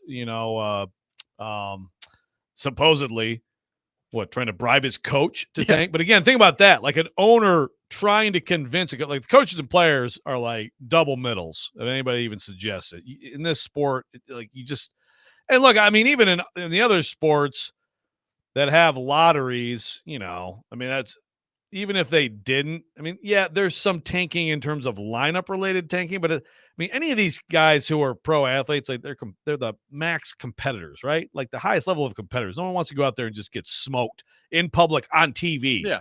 So that someone can come in and take their job because their team gets a higher draft pick. Screw you, you know? But another thing about this whole idea is, I guess it all depends on timing, but I think one thing that we have with the NFL is you obviously the regular season ends, then we know everybody slots in. You have the playoffs, but you, even from the start in the markets that you know where the draft order is, you start talking about this player, that player. Sometimes, you know, oh, clearly they're taking this guy, or whatever it is.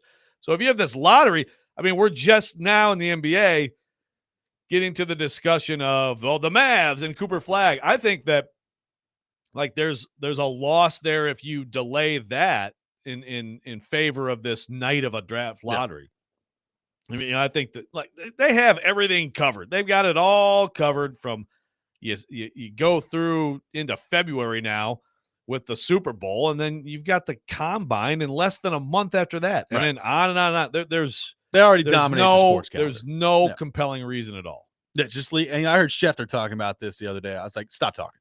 We don't need to have any more Schefter was supporting it. Yeah, he was like, this idea, it could be good. Think about the TV show. It could be. I was like, let's not do this. Can we please just leave something alone? And frankly, like, I think it's easier to tank in other sports than it is in the NFL. Like, look, hockey's a long season, man. It's 82 games. There are some teams that are out of it by game 50, and it's easier to do that at that point. Yeah, you get a hurt top player, and it's like, yeah. I mean, shut you it got down. 17 games in the NFL. 17. Right. I mean, the Titans were out of it for a long time this past year, but that's the thing. Like most teams in the NFL, you at least have a mathematical chance for a while in the league, right? Yes. And then the season is eventually over at that point. And then look, even go to the Patriots last year. I mean, you could say, okay, so that was an attempt to tank. They put in Joe Milton, and he played great. And he lights up the Bills who are resting their guys for the playoffs, but still, Joe Milton comes out and said, nope. How about I'm just going to wing it around this field, baby, and you're not going to get the number one pick. It just doesn't work. Well, and it's I do think again, count on I don't think players tank in any sport because like you got a tough like if I'm a player, I don't really care about what your draft plans are if you're the organization. Screw you. Yeah, I don't really Everybody's care trying to keep their jobs. But like even more so in the NFL, like you're definitely not getting players taking in the NFL because you'll get killed out there, right? Like yes. You're talking about not just the competitiveness of it, which is reason enough if you're most of these players, but also like your physical body you'll get mangled out there if you're not giving your all on every play. And make no mistake, the players in the locker room, whatever sport, they understand the conversation. The team's bad, the owner they want to stick it to the owner. I mean, like they want to stick it to the entire idea of the fan base rooting for them to lose so that they can get a better pick. We'll be joined by Teron Davenport coming up next. We'll get into all things Tennessee Titans with him. We've got weekend winners at 8:30. All that ahead. Robby and Rexrode, 102.5, 106.3 The Game.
ESPN's Turon Davenport, Talking Titans, now on Robby and Rexrode on ESPN 102.5 The Game and the Game Nashville app. It is that time of the week. Time to head to our 102.5 The Game phone line, driven by WilsonCountyHyundai.com, and welcome in our friend Turon Davenport, ESPN NFL Nation Titans reporter, host of Talking with TD.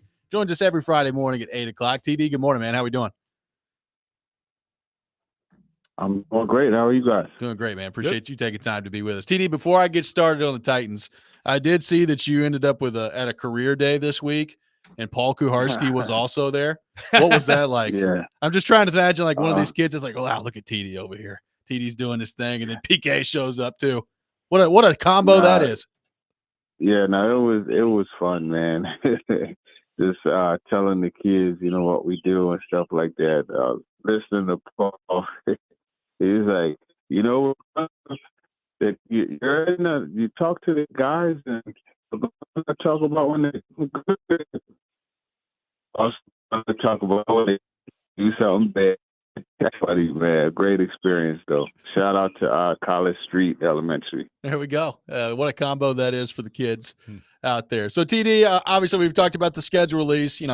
It is amazing the power the NFL has on people with a schedule coming out and the amount of people that freak out about this. But I do want to kind of focus on the start here because, you think Cam Ward going to Denver in his first start. I look at, the first 4 games, and you've got Denver and the Rams, obviously the Colts mixed in there, and then on the road at Houston too. So what do you make of kind of the difficulty level of the start of this thing from the Cam Ward perspective, as we assume that he's getting ready to go as the Titans starting quarterback? Yeah, it's a tough start. You're going against 2 really good secondaries, right? When you talk about, Broncos, especially that. It's you look and an opportunity to get an early test of where Cam Ward's at, and the good thing for his sake is it's okay. It'll only get better from there. You know what I mean? So I'm looking forward to the start.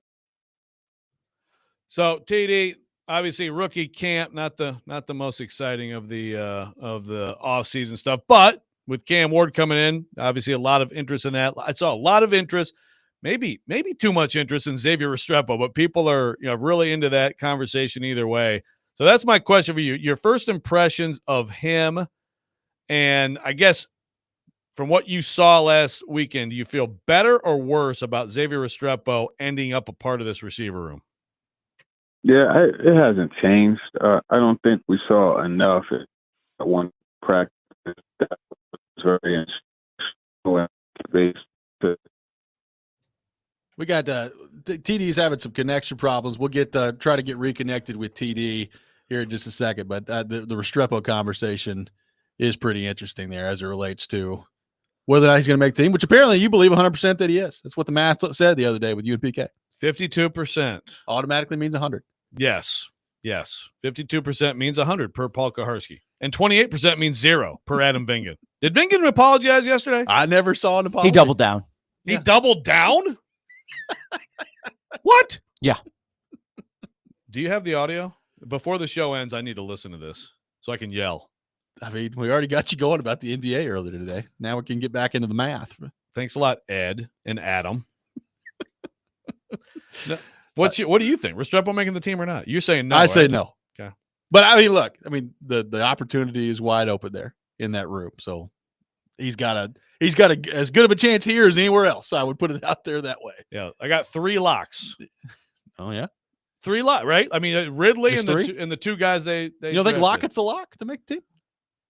Okay, fine. We'll make lock. Okay. Lock up, lock it. All right, 4 locks. TD is back with us here on the program. TD, sorry about that. Just your thoughts on the Restrepo part of this that Rexrode asked about. Yeah, I'm not sure what happened. But yeah, Restrepo, I think it hasn't changed for me, and I doubt that it would have changed or should have changed for anybody that went there to watch the practice, because it was so instructional based and so technique focused. So couldn't really see much, but I will say it was very clear that he played a lot of football, just how comfortable he is. He was the most comfortable out of all the guys catching the football. He was quick in his routes. Again, the routes are on air, so make of that what you will. I think he has an outside chance of making the roster, but it's total uphill battle. And in my opinion, you got, a group of maybe 5 or so guys fighting for 2 spots. And it's interesting because the 2 spots, one could be a slot, one could be an X. There's a variation. So they're not necessarily competing against each other per se, as they are competing for, the individual spots in the offense. TD, we spend so much time on the offensive line talking about pass protection. I'm interested for your thoughts on the run blocking part of this. If it comes together the way the Titans are hoping it will with their starting 5, how good of a run blocking offensive line do you think this could be? How important is the run game as a whole going to be and could be for Cam Ward as he steps into this role, do you think? Yeah, they should probably start making those run right shirts and hats, you know what I mean? Agree. Because you look at Kevin Zeitler, getting him in there, he's a very physical player, big presence there at right guard. And J.C. Latham, you're getting a pretty good athlete there moving over to right tackle. So I think that's going to be good. Skoronski is steadily get better. We got to see him, the size and everything is there with him when we saw him speak at one of the availabilities, and so you got that. We'll see Dan Moore Jr. with the blocking, and it's really going to all hinge upon Lloyd Cushenberry and just how he's able to come back from that Achilles. Yeah, that was going to be my question. Obviously, I just assume with a big guy, like you have to keep the expectations reasonable, and of course he's going to be a huge part of this line at some point, I think next season. But what are the various contingency plans, and do they have any that you think can make it so that they're fine early in the season if he can't go? Yeah, they have 2 centers behind Barry, and I mean it's a drop off. The familiarity that he's got to start for them next year. Probably going to be the option, but bringing some other guys. So we'll see how that whole thing works out. Well, TD, we're looking forward to it. We got 1 week close now that the schedule reveals behind us. Before too long, training camp will be here. We're getting close. Appreciate you taking time to be with us this morning, and we'll talk to you soon, my friend. All right, cool. Appreciate it. Have a good one. Teron Davenport, our guest here on Robby and Rexrode, joins us every Friday morning at 8 o'clock. We'll get your thoughts on what TD had to say, your thoughts on all things Tennessee Titans. We'll have weekend winners coming up at 8:30 here on the program as well. Competition's getting hot in weekend winners. Tight competition. We'll get into all that later in the program. Robby and Rexrode, 102.5, 106.3 The Game.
Check out Nashville's best deal of the week. It's Bavarian Beer House, conveniently located at Opry Mills Mall. You can enjoy beer, food, music, and fun at Nashville's only authentic German beer hall, where it's Oktoberfest every day. I love that place. Head to theGameNashville.com/deals to get a $50 gift card for only $25 to Bavarian Beer House while supplies last. Robby and Rexrode, 102.5, 106.3 The Game. Appreciate TD for being with us in the last segment. Robby and Rexrode brought to you by First Horizon. Big bank muscle, small bank hustle. Visit firsthorizon.com/get it all. TD saying get those run right shirts and hats printed up. Feels like that combo at right guard, right tackle with Latham and Zeitler could be pretty lethal in the running game for the Titans this year. Yeah, maybe Vrabel's coming back. The run the damn ball T-shirt. Is that okay to wear, even though it's kind of a Vrabel thing? What if they run for like 250 yards against the Patriots? Oh, take some of that, Vrabel. Have some of that. There's a thought. Ron says, I think we'll see what kind of QB we have in Cam with 4 of the first 6 games being away. And my answer is, so do you really think you're going to know what you have in him in 6 games? It's pretty quick. I mean, good, bad, in the middle. Probably be somewhere in the middle. I'd give it more time before celebrating or condemning. I'd give it more time either way. Yep. I mean, we've seen it both ways in this league, right? Where quarterbacks come in and really struggle, and then eventually they figure it out. And we've talked about that with Josh Allen, right? Like, he was not very good to start his career, and then he turned into a great player. We have seen quarterbacks come in that look really, really good in the first part of their career and then fizzle out and don't play well. You know, RG3 comes to mind. Now, some of that was injury, obviously. I mean, look, Marcus had a perfect game his first game. It was unbelievable. And that's one game. So it's a little bit, kind of a hyper-focused sample size there. But, I'm even of the mindset of, have a really good first season. That's a great sign. I'll take it. But then go do it again. Like, show me again after that. So it's going to be a while before I think we know what they've got in Cam Ward. Very rarely do you just know without the shadow of a doubt one way or the other after a quarterback's first year. Yeah, the Houston Texans fans are excited, should be, about C.J. Stroud. But, it was bad enough last year that they fired the OC, who everybody thought was about to become a head coach a year earlier. Right. So this year, we're looking at Jaden Daniels. We're looking at Bo Nix. He was a positive surprise for the Broncos. Is he going to advance on that, or is he a one-hit wonder? Does he level off? I mean, you definitely see both things, and you see like a guy who I'll go back to again, my beloved Detroit Lions. Matthew Stafford came in for an 0-16 team. Showed talent. See, this is a good argument to the idea that it's just about wins. Matthew Stafford showed plenty of talent and toughness in his first year with the Lions. I don't remember how many they won, but probably about 4 games. Yep. So, you felt good about him. You just didn't know if they were going to build a team around. But you saw the ability. I think, if Cam Ward you can be excited about Cam Ward this year. I promise you, and they can go 4-13. That is possible. And it's just about how bad are other elements of the team. You can see that. I think they're going to be pretty bad. So I don't, you have the Stroud story, the Jaden Daniels story, where a team does way better and it's driven by the quarterback. But you do also have situations where you see promise in a quarterback and the team is just too bad for it to affect the bottom line, and that's fine. It's not the number one thing you judge a quarterback on. Over time, the whole point of getting a good quarterback is to win. Right. But when a situation like this, Cam Ward could have a very exciting, promising rookie season and not get a lot of wins for it. Sometimes I wonder what world people live in. I wonder what world is reality, and am I in some simulation? Like, are we not in the same kind of planet here? It said, somebody just texted in and said, you all say that, but you bleeped on Will Levis after 1 year and are ready to ship him out. Did I miss something? Did he not play 2 years? Is he not the quarterback for 2 years here? Yeah, I mean, a year and a half. Yeah. Okay. So he did not. He was not quarterback for 2 seasons here. Yeah, he was. Okay. And there was actually more excitement than not. There was more positivity than negativity for him after the first year. Yeah. I'm just making sure that I remember that correctly. And we didn't, after 1 year, run him out. Yeah. I mean, look, it is. You also have to show something when you're the quarterback for, a couple of years. You can't just show nothing, right? Well, this texter says, I'm a Giants fan and Eli was garbage his first 3 years. I don't remember it that way. Was he garbage his first 3 years? And he wasn't Peyton, but again, Peyton was actually garbage his first year, you know? I mean, I don't know what else you call 28 picks. I mean, Eli's second year, he threw for 3,700 yards and 24 touchdowns. He did throw 17 picks that year, but I mean, that's not garbage. 3,800 yards, basically 24 touchdowns. Yeah, it's not garbage. So, I mean, Eli turned the ball over a lot early in his career, a lot. But I mean, you could see in signs, general, right? he kind of thrown a lot of interceptions. Eli. Yes. I mean, he's kind of on the higher. 17, 18, after he'd 20, won a Super Bowl in 10, 2013, he threw 27 interceptions. 25 a couple of years before that. So Eli he led the league 3 times in interceptions thrown. I didn't realize he had a 27 pick year. So there you go. You know, so Eli had limitations. He wasn't.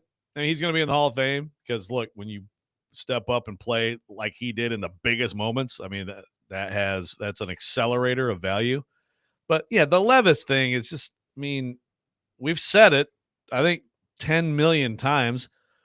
If Will Levis at some point in his career puts it all together, like it's not going to be the most shocking thing in the world. But if you watch that team every game last year and you think that like they should have given him another starting year, like I don't way want too low of standards for your quarterback. Yeah, I don't want you in charge of my football team. I'll tell you that. It's just it's not working. It didn't work. Now, again, if you're totally on the side of it's all Callahan's fault, okay, well, certainly the offensive line deserves a lot of blame and all the other conditions. And if Callahan's flat out bad with quarterbacks, well, we'll find out this year and he'll be gone. Yep. I tend to put more blame on Levis. Yeah, we're going to find out. I mean, we've talked about this a ton. There's a significant amount of pressure on Brian Callahan, not just with the overall team results, but to get the quarterback right. And that's what he's here for, is work with Cam Ward now and get this right. Because if you don't, you're not going to be here. And they're going to move on from the head coach way before they move on from this quarterback, I can tell you. The first one, coach a lot of times gets the benefit of the doubt when they're coming in and it's not the quote-unquote their guy. I mean, Cam Ward will go through about like 3 or 4 coaches before Brian Callahan gets, another shot at a quarterback, right? So yeah, we know that heading into this year. So again, maybe look, I'm not impressed with Callahan to this point. We'll see if there's a growth from year 1 to year 2. I'm not impressed with the product. I listen to him talking. I'm like, I think he gets it. I think he's smart. I do too. I think there are limitations on that in terms of like, they all get it to a certain degree, right? Like Brandon Staley got it in LA. I just don't think he's a very good coach, right? Like a very good head coach. So we'll see. He made some wild decisions. Yeah, I mean, some people are just not good head coaches, right?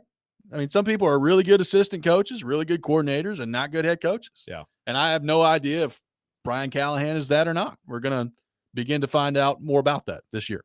Yes.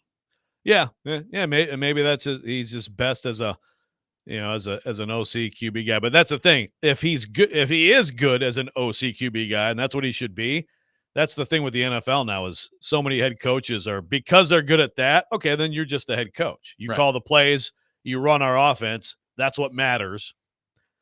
So it's like, if he's not good, he's not good with Cam Ward, he's not good as a play caller, then it's like, assistant special teams coach?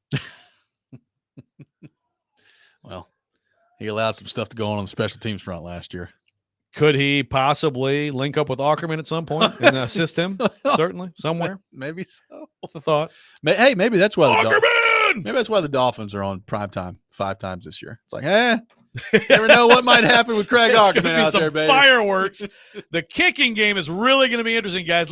He's selling it to the network. Hey, when the Dolphins are in any sort of special teams, like you don't know what's going to happen. We're going to have some wild. I got Stonehouse down there too. I mean, Ackerman Stonehouse in Miami. Hey, the last time these two were together, Stonehouse got his entire lower body broken in half. So just be prepared to show that on TV. Yeah, this could be it could be a little gory. I got to say. I'm still amazed he ended up there. Yeah, I think the Stonehouse thing's a mistake, man. We're going to find out. I understand, maybe it's like, look, some people just aren't going to find their short game, Actually, I'm sure Brett Kern has addressed this going on with Chase and Big Joe. I haven't heard it, but I just think when you are that talented and you can do what he can do, you can keep. It's not like he never placed a punt well. Johnny Hecker ready to come in, and it's like a nice lob wedge, baby. Gonna land that thing right on the goal, right short of the goal line. Titan special teams about to take a turn for the positive. New specialists. So that's one. I can't believe that wasn't enough to get the Titans a national game. You know, guys, Johnny Hecker's going to be on national TV. That's the selling point for the NFL. Yeah, that's about what Johnny Hecker and Joey Sly. Look at the What Titan do you specialists. know about Ray Finkel? Look at those Titan specialists. Could put them out there. I mean, they could get a lot of action this year. LD from McMinnville, who I feel like we haven't heard from a lot, says Levis pulled a Mariota in his first game, hoping Ward doesn't have that type of performance in game. Yeah, if Ward is really good in the first game, oh no! I said this the other day when Ben was on. Like, if they goes to, I'm not really, I'm being facetious when I say this, but I'm almost kind of rooting for him to go to Denver and like struggle really bad. I'm like, oh, good. Thank God he didn't come out there and look great like Mariota and Levis did. Did the very first outing for Locker and Young, do you remember? Nothing like memorable, I right? think VY's first start was against the Cowboys, I think. I don't remember it going especially well for him. First start, but I mean, he won Rookie of the Year. Yeah, and he got way better his as first it year went was on. great. So yeah, I don't know. I could not tell you Jake Locker's Locker was just bad the entire time. And by the way, Jake Locker ever have I don't know if he game? really had any good games. Maybe one or two, but not really. Could have been a hell of a safety. No, I couldn't believe that draft pick when they drafted him. Like, did you guys not watch college football? The guy couldn't hit the side of a barn. Like, what are we doing here?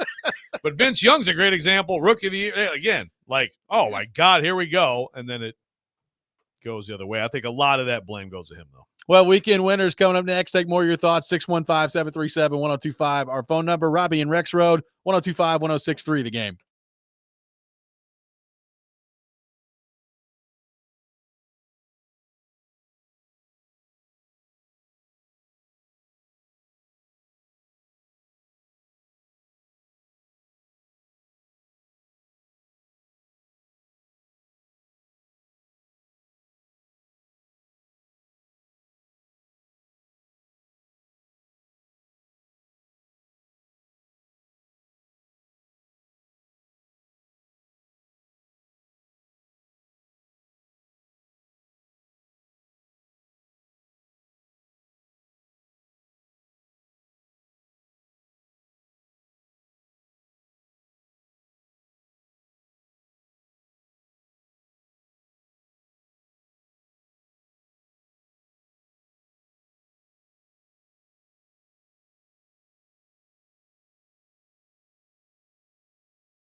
It's time to pick some winners. We hope. Robby and Rexrode have weekend winners for you. Now on ESPN 1025 The Game and the Game Nashville app. It is time for weekend winners here on the program. Stanley Cup playoffs, getting close to the conference final, as is the NBA playoffs. Have thoughts on that and more coming up in weekend winners today. Take your picks, 615-737-1025 on our text line, driven by WilsonCountyHyundai.com. All of us going 3-3 last week. Ian and I got our locks. Joe Rexrode did not get his locks. Let down once again by the Chicago White Sox, who don't win a whole lot. But when Joe Rexrode picks against them, the White Sox say, you know what? I take that personally. And they go out there and win games. Very excited about my new Pope. Respect him a lot. Really enjoy, some of the worldview and a lot of things about him. Really sad that he's a White Sox fan. And maybe this is the problem, but I'm going to continue to do this. I'm not stopping. I'm not stopping for a minute. In fact, I'm up in the ante because the odds tell me I'm going to win by betting against the crappy White Sox. Yes. You're 0 for 2 so far. I know.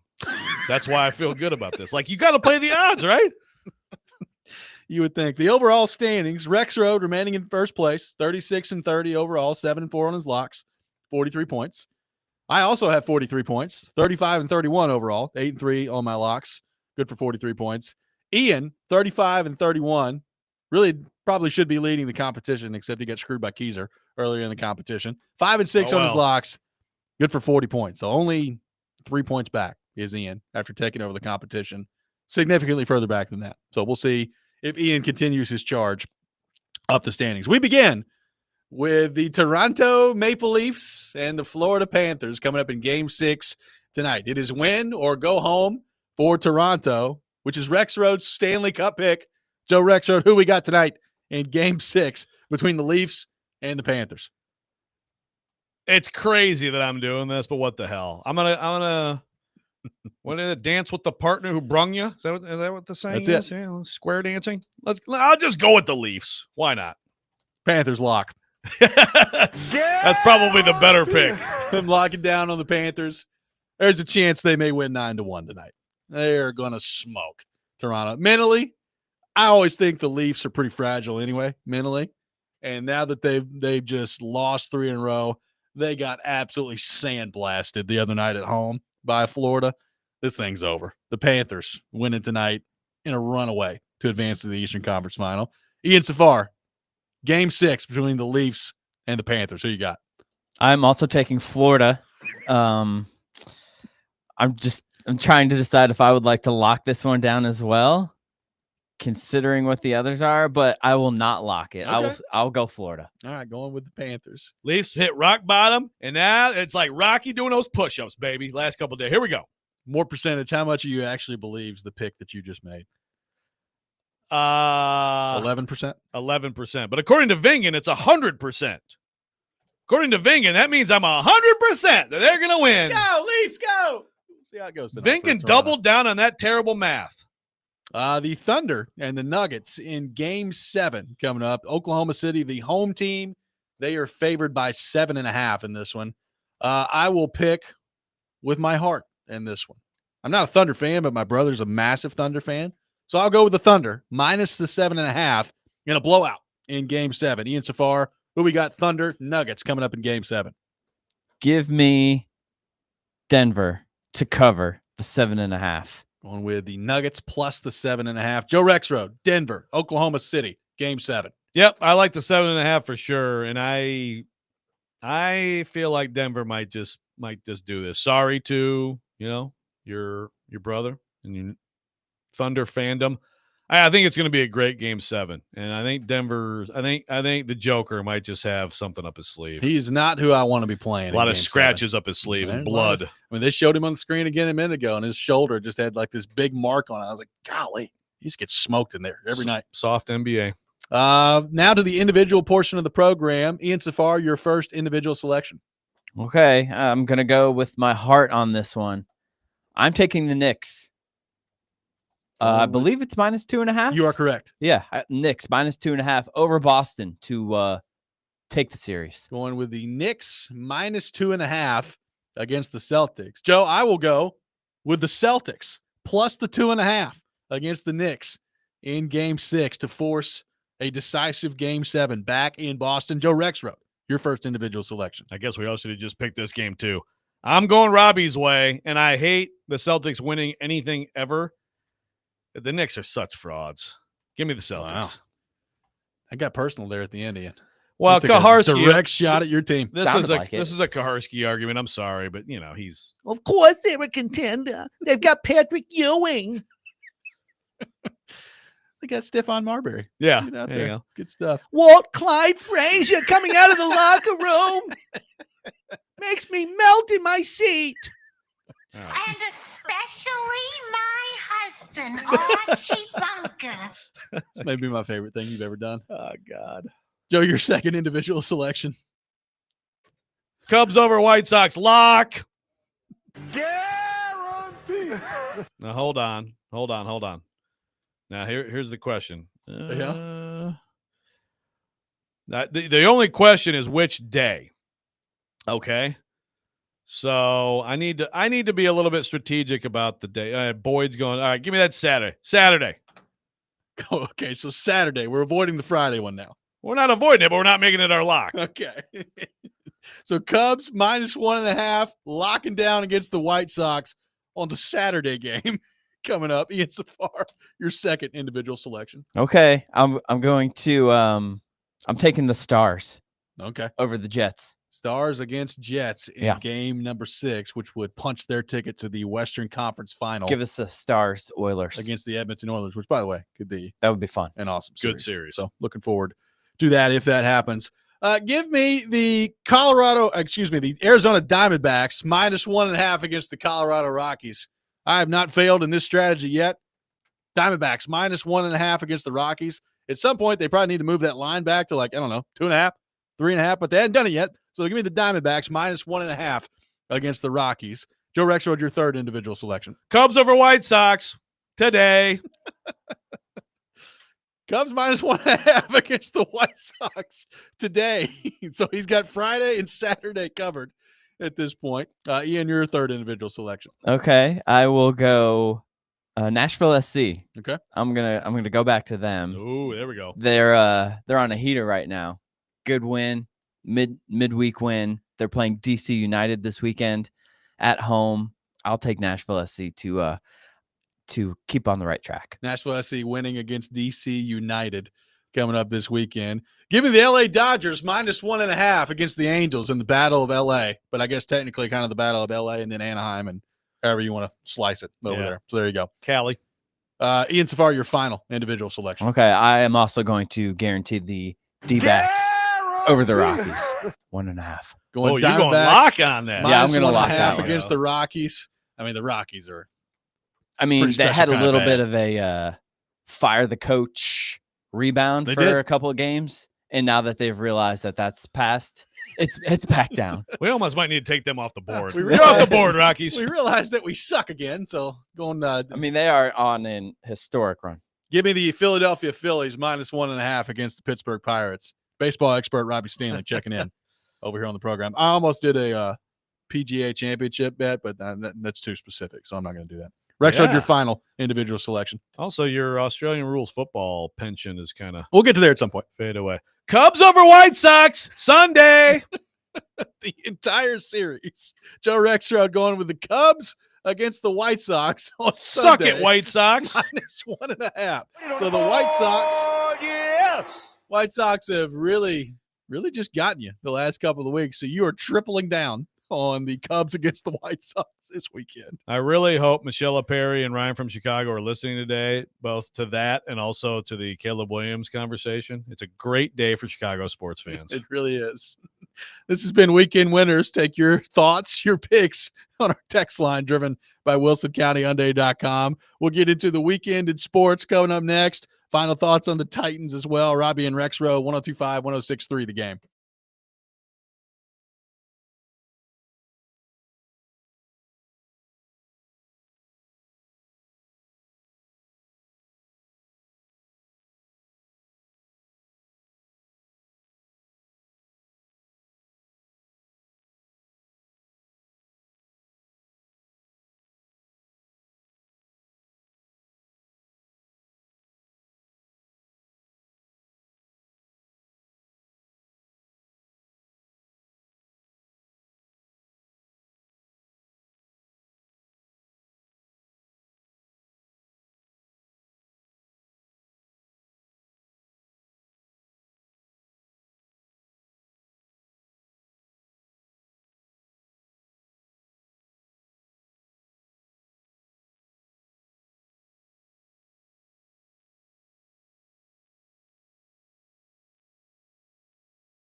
Got some tickets giveaway to the Outlaw Music Festival featuring Willie Nelson and family, Bob Dylan, and more at First Bank Amphitheater on Wednesday, June 25th.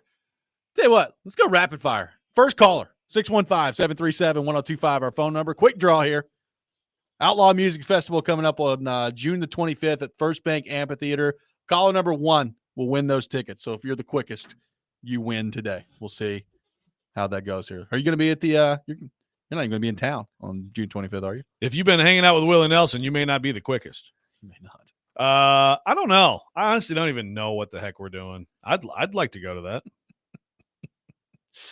Willie Nelson still getting it done out there. Yeah, man.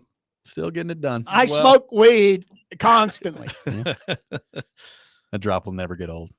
Ever. DJ on YouTube says Joe is spot on doing his PK impression. This is your this newest version of your PK impression, I think, is certainly the fan favorite. Yeah, I like it. I will say, I've said this before, and we had him on the show earlier. I don't know if I've told him to his face. I actually really like Jared's PK because it's basically like an enraged Lou Holtz. Yeah. Have you heard it? Like, yeah. I've heard it. It's pretty good. But I think the Edith Bunker is the way to go. I agree. When Bruce played Santa Claus Comes to Town, oh my God, it was magical. Sorry. Also, I love this comment from Kenny on the YouTube. It says, when TD's on this show, it's worth the time and investment to watch on YouTube. When they've got Tehran on, you could suck it up and get through this show a little bit. I enjoy that. It's good. Wait, I'm not understanding. I'm sorry. Kenny's talking about with TD's on the show. Yeah. When TD's on, it's worth the time investment to watch this show on YouTube. It's like, yeah, we'll see. These guys kind of suck normally, but TD's on. Oh, I get it. Okay. I thought it was like when he's on, like our express, like, okay. Now I understand. Yeah. I don't think Kenny means it that way, but I just found that funny. That is funny. That's the way I read it. Someone might pick. Yeah. People like the impression. People really love your PK impression here. Trevor, happy birthday on June 25th. Go see Willie Nelson. Yeah. Be caller 1. Caller 1 is on the phone with Ian right now. Hope it was you, Trevor. I hope it was too. I am very much looking forward to Toronto, Florida tonight. Yeah. I mean, the conference finals that we have, I'll be honest with you, I'm not overly excited for Florida, Carolina, if it plays out that way. Like, Carolina is a good team. They've been a good team for a long time. They're not overly exciting to me. So we'll see what that looks like. Edmonton, Dallas could be awesome. Yes. I mean, that's what the Western Conference final was last year. And I think Dallas is better this year. And Edmonton, I mean, they could just go thermonuclear at any moment with McDavid and Draisaitl. So I still think, somebody texted earlier if I thought that Edmonton will win it this year. I don't. They can. I rank them right now, Joe. Dallas is my number 1 team. Florida's number 2. I'd go Edmonton 3 and Carolina 4 if it shakes out that way. I don't think it's going to happen. I picked with my heart, but it would be so fun if we were at the conference final level with a chance still at the All-Canada final. I just really wish the Leafs didn't suck. Why do the Leafs tonight? Why do the Leafs always suck? So this person says Joe impersonating PK impersonating Jared. Have I done that? You have. I think you just did. Well, you did. You've done PK impersonating Jared, yes. Well, PK impersonating Jared's like, right? We have that one too. I think that's it. Daddy, I now say you suck. Everyone sucks. Google Gaga. Suck. I mean, I can't do that justice. That's those 2 drops, the PK weed one and the Jared one, are probably the best 2 drops we have, right? Like, they're pretty we freaking got good. some pretty good We ones. got some good ones. We got some Jeremy Pruitt drops. We got, Scott Stapp is in our arsenal. Yeah, Scott Stapp is We got some good ones on this program. We got quite a repertoire. We do. Ed says, Joe, wishing you a wonderful weekend of watching modern NBA hoops. Hoping you can find the time between TikTok and Instagram. Yeah, I don't have a TikTok or Instagram account, Ed. I just like good sports. I think you're still a little upset at Ed. We love Ed on the program. Just, like, Ed is someone I count on to have a level-headed opinion. I think his thoughts on the Titans are great. He's a Titans fan going back to when they were the Houston Oilers, living in New Jersey, which of course is something that bothers Koharski. But It's just that it's amazing to me how many people have this stupid opinion of the NBA. It's insane to me. You agree with me. I do. Why do I get so upset about it? It's just like everything else we all can agree. I think. I don't know. Maybe there's some people like, oh, no, the 85 Bears would kick the crap out of the Chiefs. You know what the Chiefs 85 Bears score would be? It'd be about Chiefs 63, 85 Bears 10. Okay? All right, they wouldn't score 63. They'd score a lot of points. Bigger, stronger, faster, more skilled, better training. You know, one of my buddies texted me, HGH. Yeah, there's that too. But it's we all agree that everything progresses, but somehow the NBA just stopped in 1989. See, he began the show getting fired up about this, Ian, and he's closing it out heading into the weekend that way. That long fuse back on display again. I could do a whole show on this. Maybe we should. Like in the summer, you know, you're searching for topics. Can we do a whole show? Get in some different, and maybe I'll get like Rick Mahorn on here to admit, hey, Rick, what if you went on the court right in your prime, in your athletic prime, and you went on the court today? What would happen? Now, he might be one of these delusional old heads. Say that? I'd punch somebody. Yeah, well, right. You know, Lambeer and I would beat the crap out of Jordan like we used to. But, like, I think most people understand. Like, it's not even close. Let's kind of let us know. You're going to make some people mad by saying the 85 Bears would get destroyed by the Chiefs. Is there anybody out there who we have 30 seconds left who thinks like the 85 Bears just transported to 2025 would win a game? I guarantee you I know somebody who thinks that. They were so tough. Oh, yeah, they were. Big Joe Dubin will not stand for that. I guarantee it. Big Joe, I want you to answer that question. This is Unfortunately, he's not on the show. He's not in today. But I don't care. Tweet at me, Big Joe. Don't you dare say the 85 Bears will win a single game in the NFL right now. A single game. Have a great weekend, folks. Get killed. Have a great weekend. That does it for us today. Chasing Big Joe up next. I'll be on Chasing Big Joe at 9:30. Make sure you tune in for that. Nice. Robby and Rexrode, 102.5, 106.3 The Game.